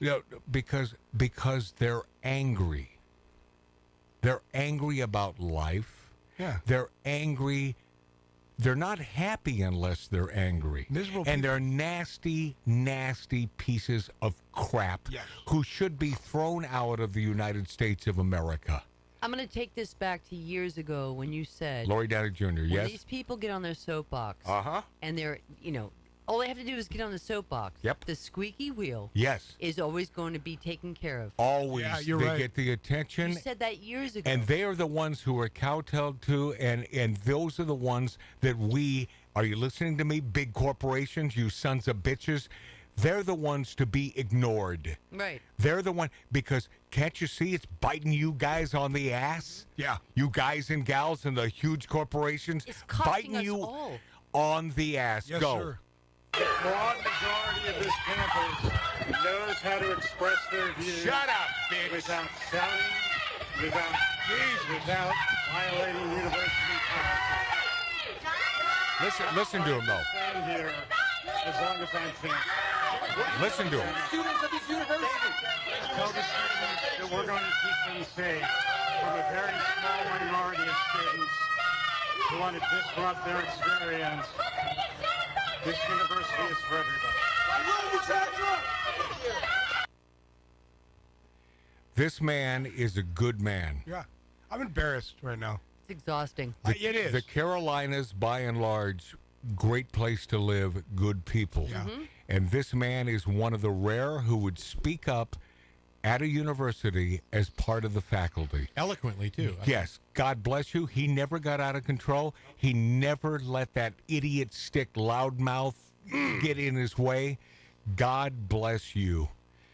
You know, they want socialism, and the things they're protesting, as especially They hate this country. But the best part are the gays who are protesting the beautiful state of Israel.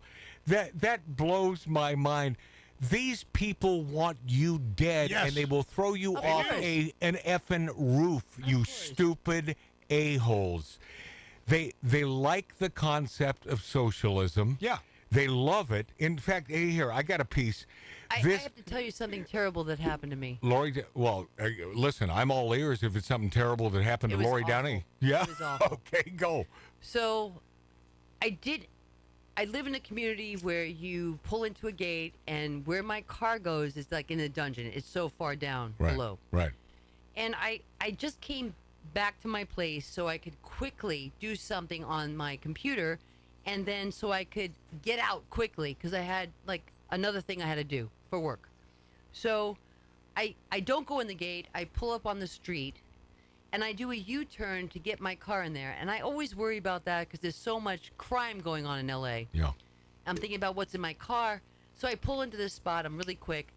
And this woman pulls up in a truck beside me, and she's mouthing out to me. She's older than me. Head of white hair. All right. Right? Yeah. And she's mouthing something and throwing her arms up, and I'm like, whatever. So then she does a U-turn, and she tries to get into a spot across the street from me, and she hits the car in front of her. You say, hold on. You say across the street. Aren't you down? You're down in a dungeon. No, I didn't. I didn't go there. Oh, I okay. stayed on the street, Okay. so I wouldn't have to go down there. Okay. I'm in a hurry. Yeah. Sorry for not listening. Maybe that's why we're not together right now. Because I'm a male. Well, you might be honest with me. No, I'm a male. I don't listen to what the females have to say. I Go parked ahead, on the Laura. street. Yeah. So she parks across the street from me. She pulls in. She goes backwards.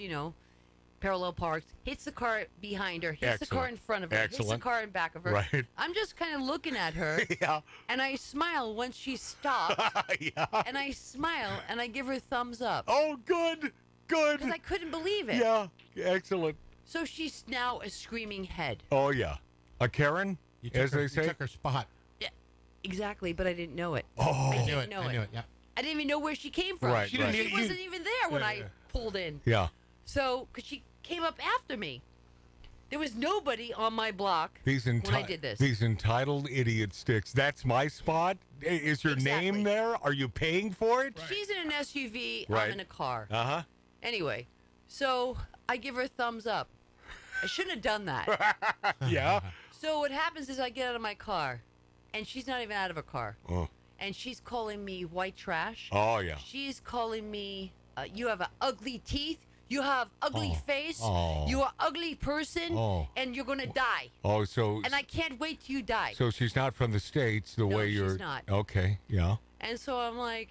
And you're going to die? Well, we're all going to die. die. We're all going to So die, yeah. now I'm uncomfortable leaving my car there. Little So bit. Yeah. I get out of Hell yeah. So now I open my trunk. No, yeah. Well, She's going to key my car. She's hold on, gonna do I know something what Lori's doing. So she's opening her trunk, not because Stalling. she has to, she's stalling. I didn't need anything. Yeah, I get it. And she comes flying. She leaves her door open. She Right. flies across the street. But Lori, you can kick anyone's ass. Oh. Yeah. Now she's older than me. Yeah. She's shorter than me. Right. I'm sizing her up. So even you're though the I'm not one. looking at her. You're the one who's going to be taken down by the law. I'm going to go to jail. Yeah. But I know exactly what's going to... I don't know what she's going to do to me. Right. So I open my trunk, and I'm like, what do I have in here in case I need something? I have a bar. I have a bat. What do I have? Mm-hmm. I had a wrench. Lori. I had a screwdriver. Lori, you don't need anything but your fists and your feet. I have no I've idea seen what she's you going in to do. My friends, I've seen this woman in action. Right. Yeah, she has her act together when it comes to defending herself, and she will kick the S out of anyone. So this woman comes across the street. She's telling me I am ugly. You are so effing ugly. Oh. You are such She's not white insecure, trash. right? You have ugly teeth. You have ugly eyes. You are ugly white trash. Okay, they can say that about your teeth, and she can call you white trash, but I'll tell you what. So when she talks about your eyes, the most beautiful eyes of any woman I have ever witnessed in my life, you know this woman is out of her effing mind. yeah, she's crazy. So I said, "Why are you mad at me?" So calmly. Right. I shoot my trunk. Close my trunk. Right. And I said to her, because I'm ready for anything. And I said, "Why are you so mad at me?" Did you have a wrench in your hand at the time? Can you let her tell the story? Oh, yeah, I'd love to hear the story. Jeez. So I'm like, "Why are you so mad at me?" Yes.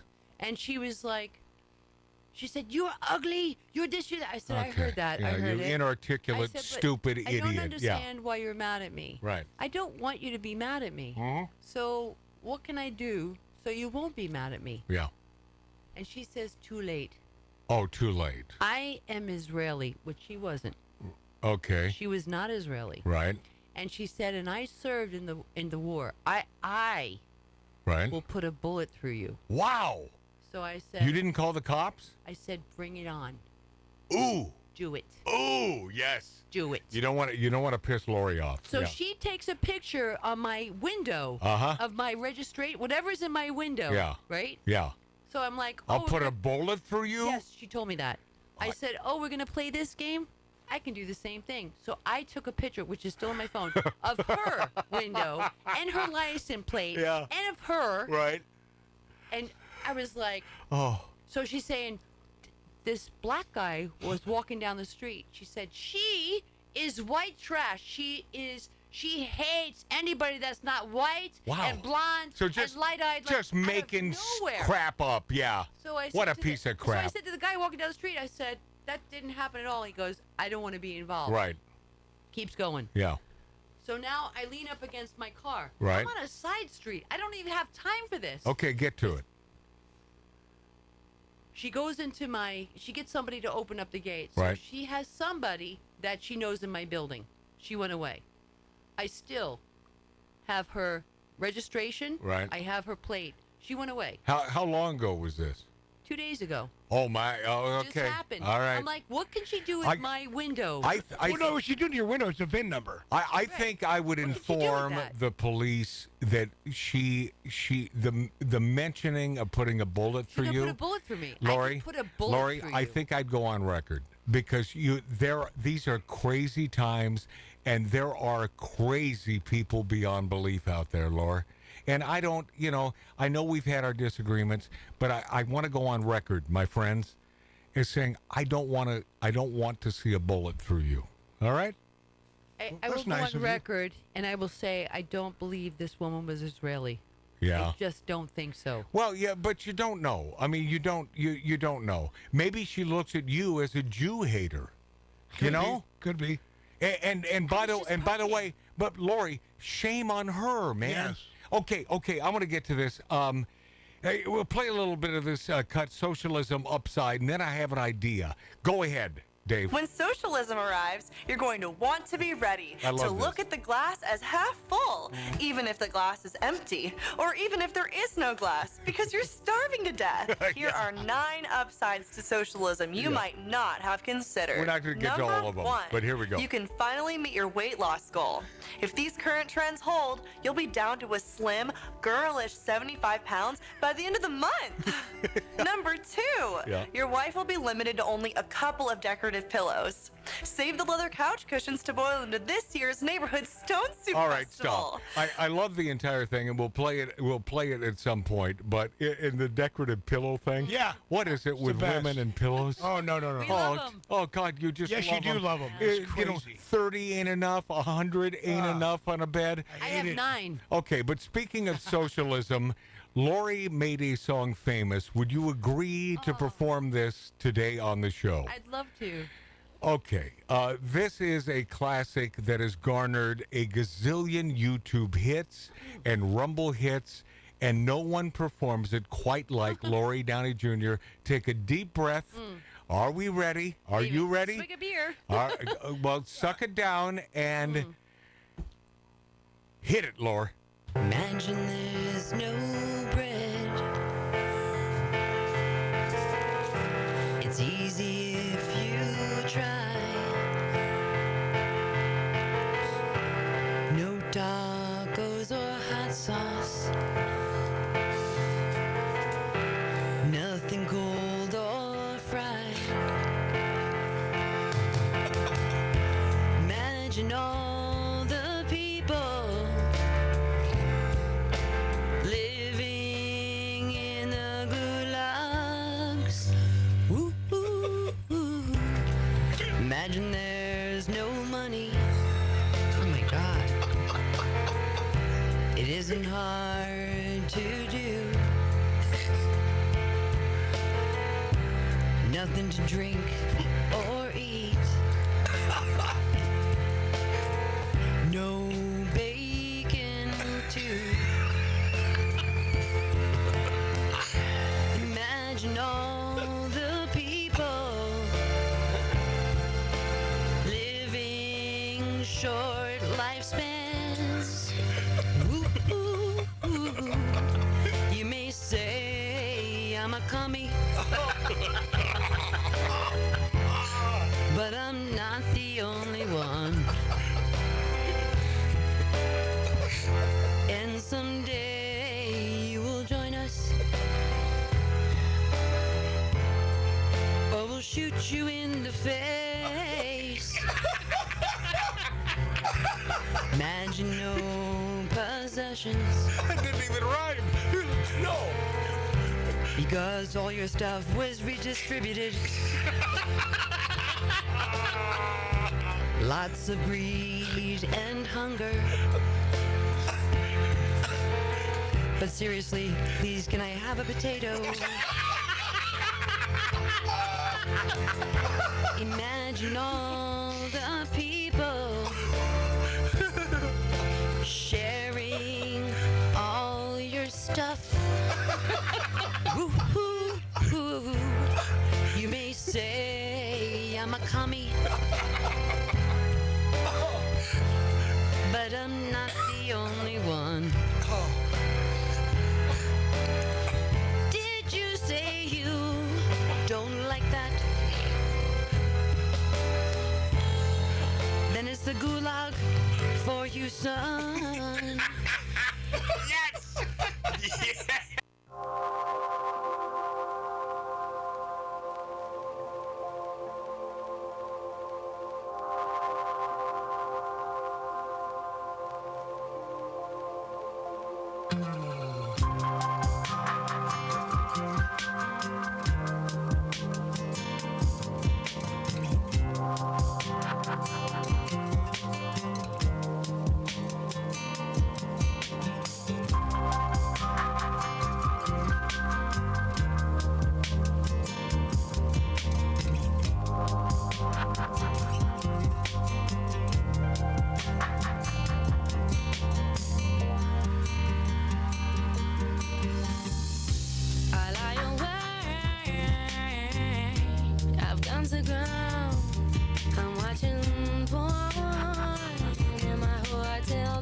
Yeah!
Search rated number 1.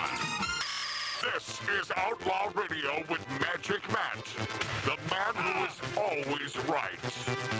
Whatever you lovely folks are doing when it comes to our podcast, you're blowing us up, man. You're blowing it up. I appreciate it. Magic Matt's Outlaw Radio on every podcast forum available. And really nice comments on YouTube last week. Keep that up, man. And Rumble, by the way, and X, formerly Twitter, and the finest radio stations in America. Oh, yeah. We got a new gal in North Carolina, man. She loves the show. Just one? One new Just gal? one. One. Yeah. That's all we need. I found one. One. I found Was she one. at the university? One new gal. Yeah. Probably. Hey, Dave, probably. Yeah. North Carolina, South Carolina, good places in the country to spend some time.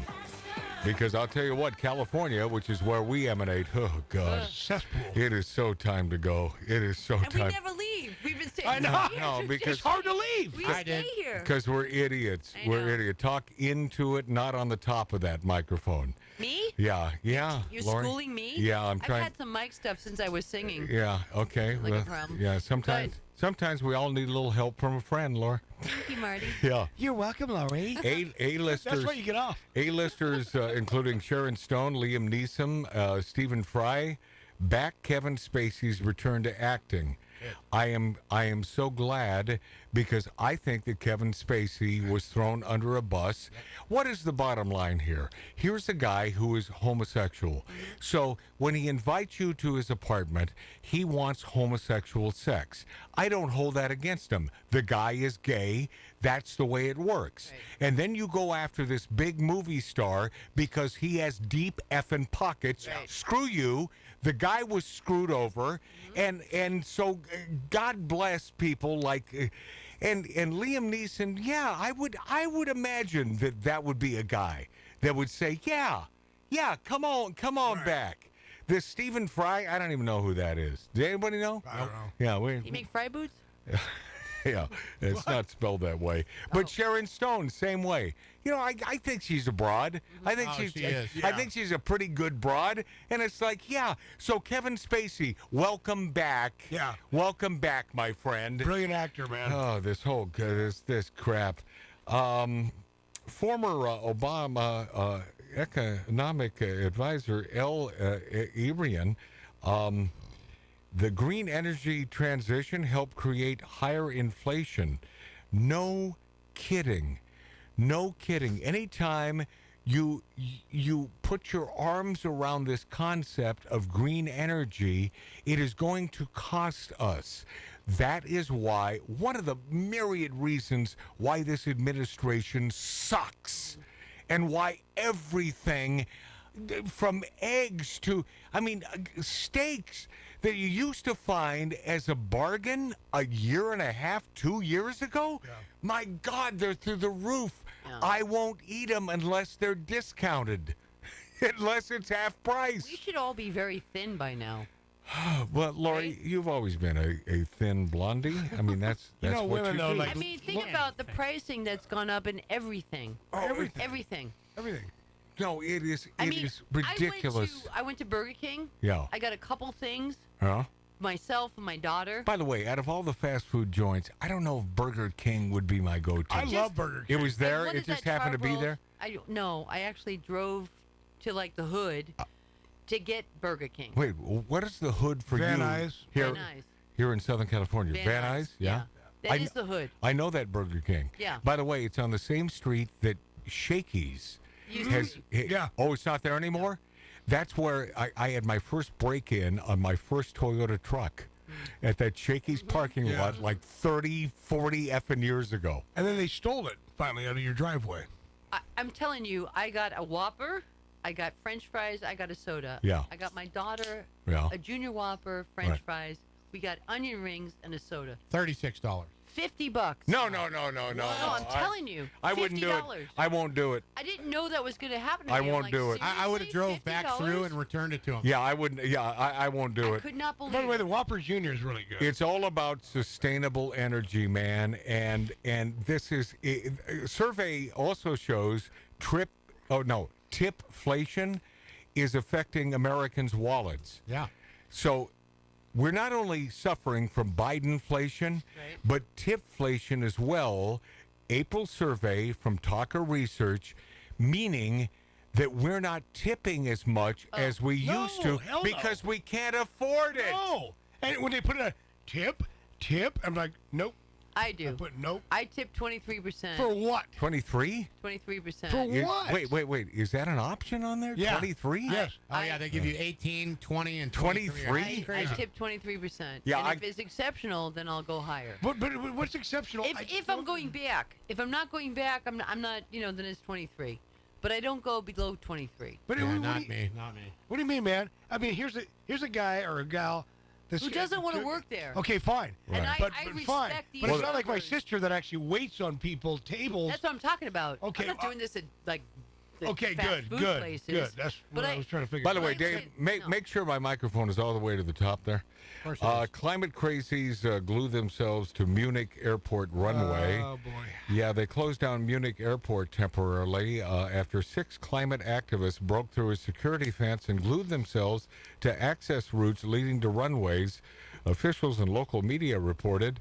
I must tell you, I dislike these idiots almost as much as I abhor white lefties. Yeah. Almost. The activists from the group Last Generation protesting flying, the most polluting form of transportation. Police have detained the 6. Incoming flights had to be diverted. We need stronger laws, whether it's in the United States or Germany. Put these sons of bitches away. Put these loudmouth sons of... gluing themselves? I hope when they ripped them off the tarmac, it hurt Their skin a lot. skin was ripped off. Oh, I hope so, man. I would prefer the planes land on them. Yeah, you and I both. I have no time for these friggin' idiots. Van Jones says Marjorie Taylor Greene is a disgraceful clown. Oh, God. Okay. She is sort of clown-like. I love her. Me too. She's a loudmouth. She's on our side. She loves the United States of America. What was the quote? Pretty girl or little girl? When talking to AOC. No, she said AOC. Well, is that your fake eyelashes getting in the way? Yeah. And then she goes, the chairman or whatever, he says, well, will you retract that? And then she goes, I will not apologize. No, she will not apologize. I will not apologize. And I will tell you that you can talk about policy issues all you want, but the minute a couple females get into it and they're talking eyelashes, and they're talking about eyelashes, oh man, all bets are off.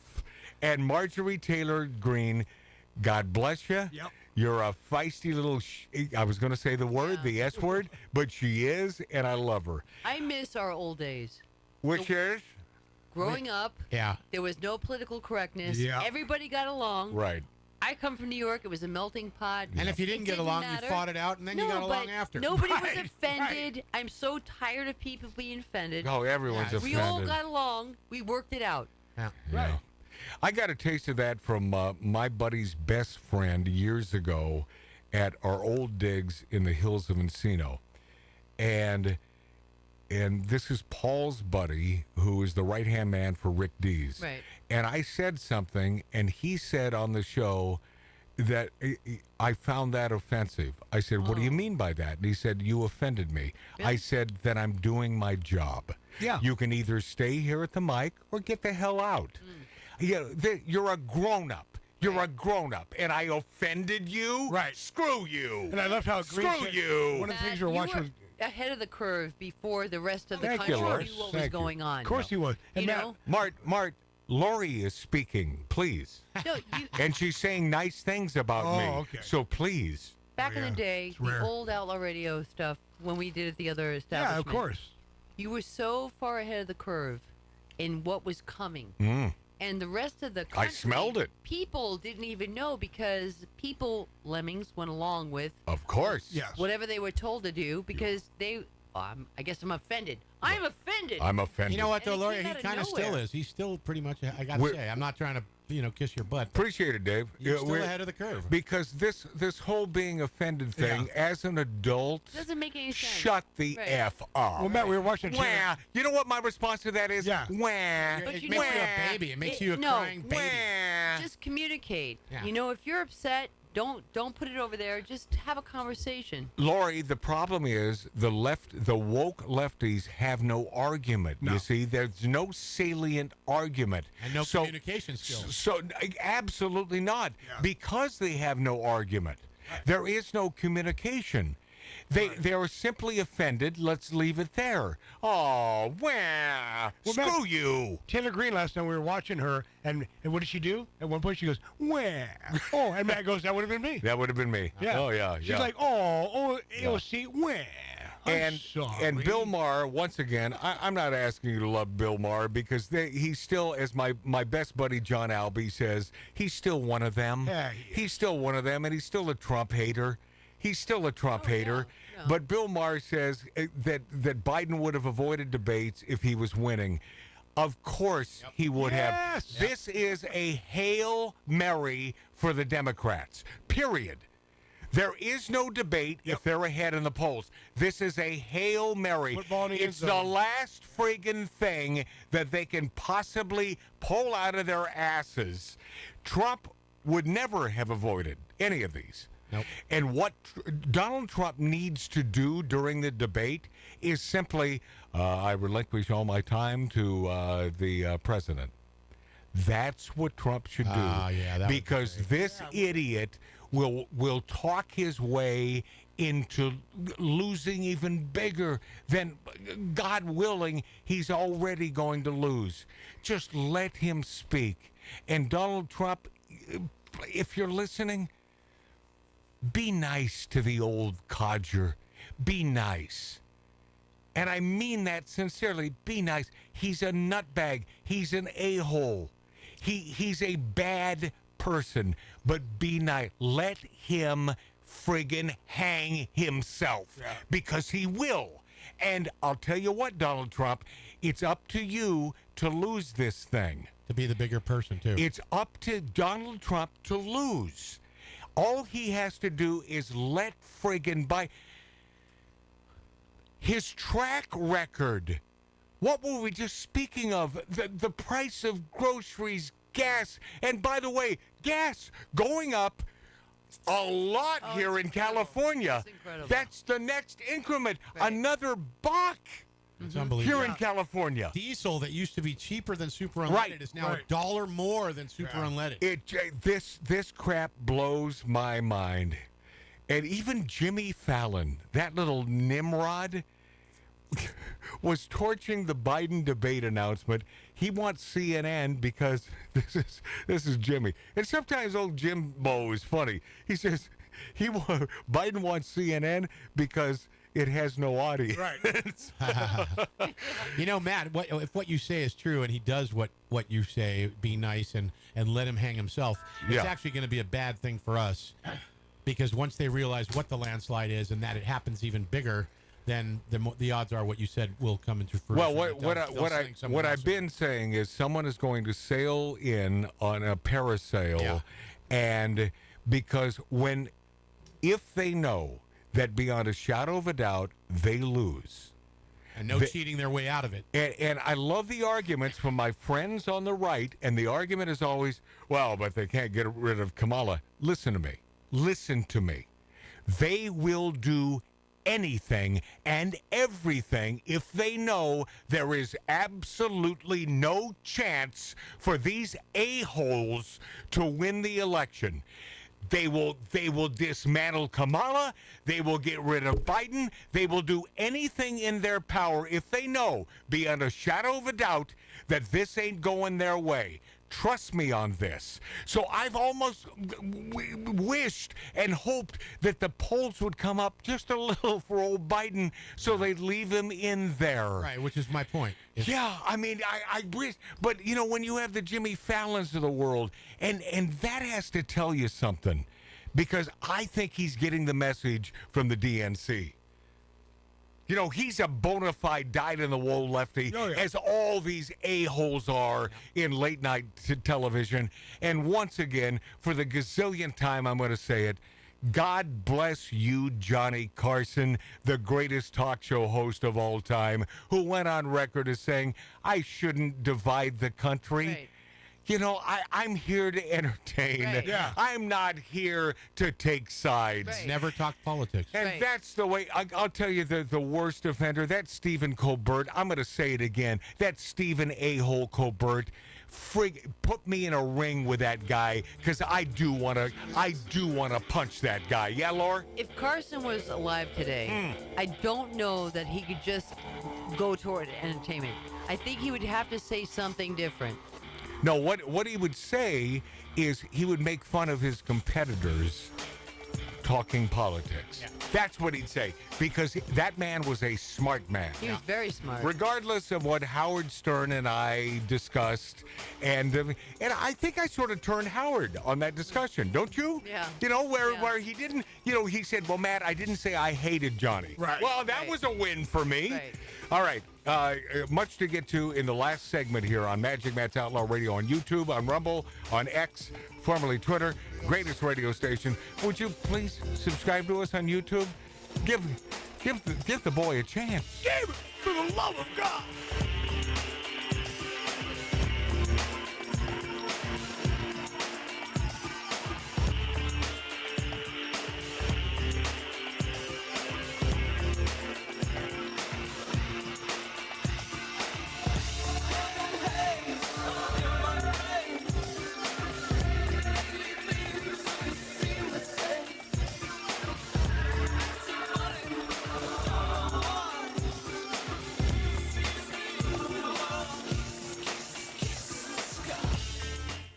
What's up, all you beautiful people? Tattoo Dave here on Magic Matt's Outlaw Radio.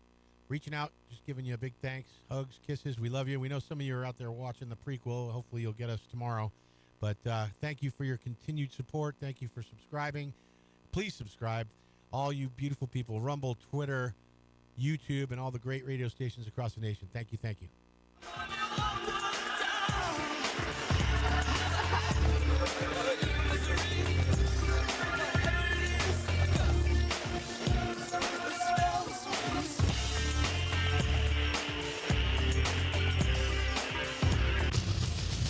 Now we return to Outlaw Radio's Demons of Decadence.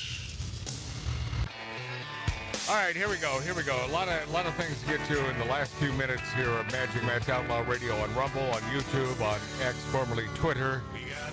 David Copperfield now accused of sexual misconduct by 16 women. He denies allegations. Oh. And so, believe all women? Hang on. Believe all women? I have a friend. Yeah. She was a dancer friend of mine from New York. Uh-huh. I was seeing him. Right. And yes. And yes, what? She told me horrible things. Okay. He's very abusive. But she told me about that. Okay, but abusive, does that mean sexual misconduct? Yes. It does? That's what she said. What did David Copperfield, the great illusionist, Right. the He's man, an illusionist already. the man who can magician. fly? Well, He disappears. He'll make your bra disappear. the man who can fly. What did he make this friend of yours do against her will? She didn't. She was. They went out on a date. All it was right. like a new date. Yeah. And then things happened because she's not like a. She's not young. What are things? Okay. Well, things, Mart. I know. Go. And so then the next day, he kicked her out. Right. Like get out. He's Uh-huh. like very nasty. You mean wait? She was spent the night. She was a dancer on his show. They worked. Yeah, they worked together on the show. But Right. I worked with her in New York, and then she was working with him. Yeah. And so they had a little whatever, and then he asked her to get out. Get out It's of what? His place. They spent the night at his place. He lured her in, whatever they had. But being rude is different than sexual misconduct.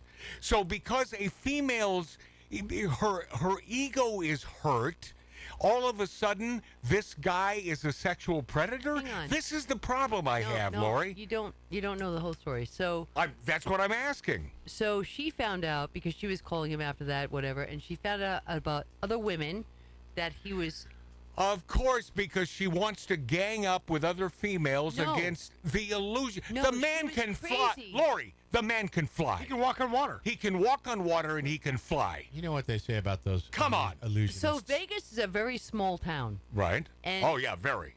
Everybody knows everything. Right. And you don't talk And about not- it, but they do. Yeah. It doesn't leave Vegas. So she found out, like, she thought she had a relationship with him, and then she found out about all these other women. Right. And he was coming on to them. You know he's a geek. You know, Copper. total geek.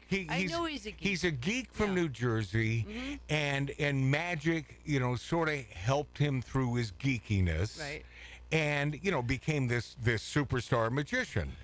But I'm telling you, Lori, sexual misconduct, and the guy's a creepy guy or an a-hole, different things. It wasn't with my friend. It was with other women she found out about. Yeah. Rape? Are we talking rape here? I mean, inappropriate with. We're talking hearsay.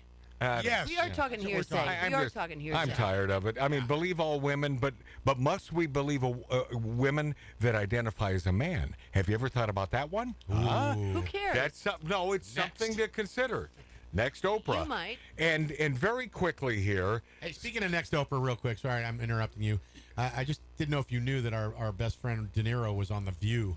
Yeah, oh yeah. No, That sounds right. No, I do know that. It's horrible. And this guy, you know, well, why can't Trump is so filled with hate? Well, all we have to do is listen to two of your sentences, Robert De Niro. Who the hell is the hateful guy? F Trump, all right. And CEO of Boy Scouts of America, Alternative, saddened by Boy Scouts name change, the CEO of Trail Life USA, that's an alternative to what used to be called the Boy Scouts of America, said the company was saddened by the BSA's recent name change to Scouting America. Men, women, they're different. Females, males are different. We are saddened by the Scouts' continued challenge, the truth that boys and girls are different and deserve different programs, and they should. And years ago, when a female wanted to be a member of the Boy Scouts, you know what? You're going to hate me for saying. No. I was going to flippantly say she should have been put to death, and I don't mean that. but you know, I'm joking about that. But my God, it's the beginning of the end. Do you remember back in the day when a woman wanted to be on a guy's old boys thing? Oh, hell yeah. And she got in because it was all media and everything was focused on it, and they said, okay. Yep. And then, after she got in, she quit. Right, because you couldn't handle it. Like, yes, of course. And God bless. all that for nothing. Right, but God bless women for being women. Right. I cherish femininity, something that I've been searching for so many years from Lori Downey Jr. Wow. You what? Well, man, I think you're kind of feminine too. So A little bit. Yeah. A little bit. He's a good cooker, cleaner. He's really good at Well, vacuum not good cleaning cleaner, and but dusting. cooking, yeah. But not gay. Not that there's anything wrong with that. My thanks to Tattoo Dave. Thank you. My thanks to my brother Marty. My thanks to Mark C.G. Boyer. Marty. Billy Dilly, our HR man, a good Marine out there. Terry Vincent. I love that man in Eugene, man. Happy birthday, Terry Vincent. And lovely Lori Downey Jr. Don't forget, bumblebees can't fly.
streets we call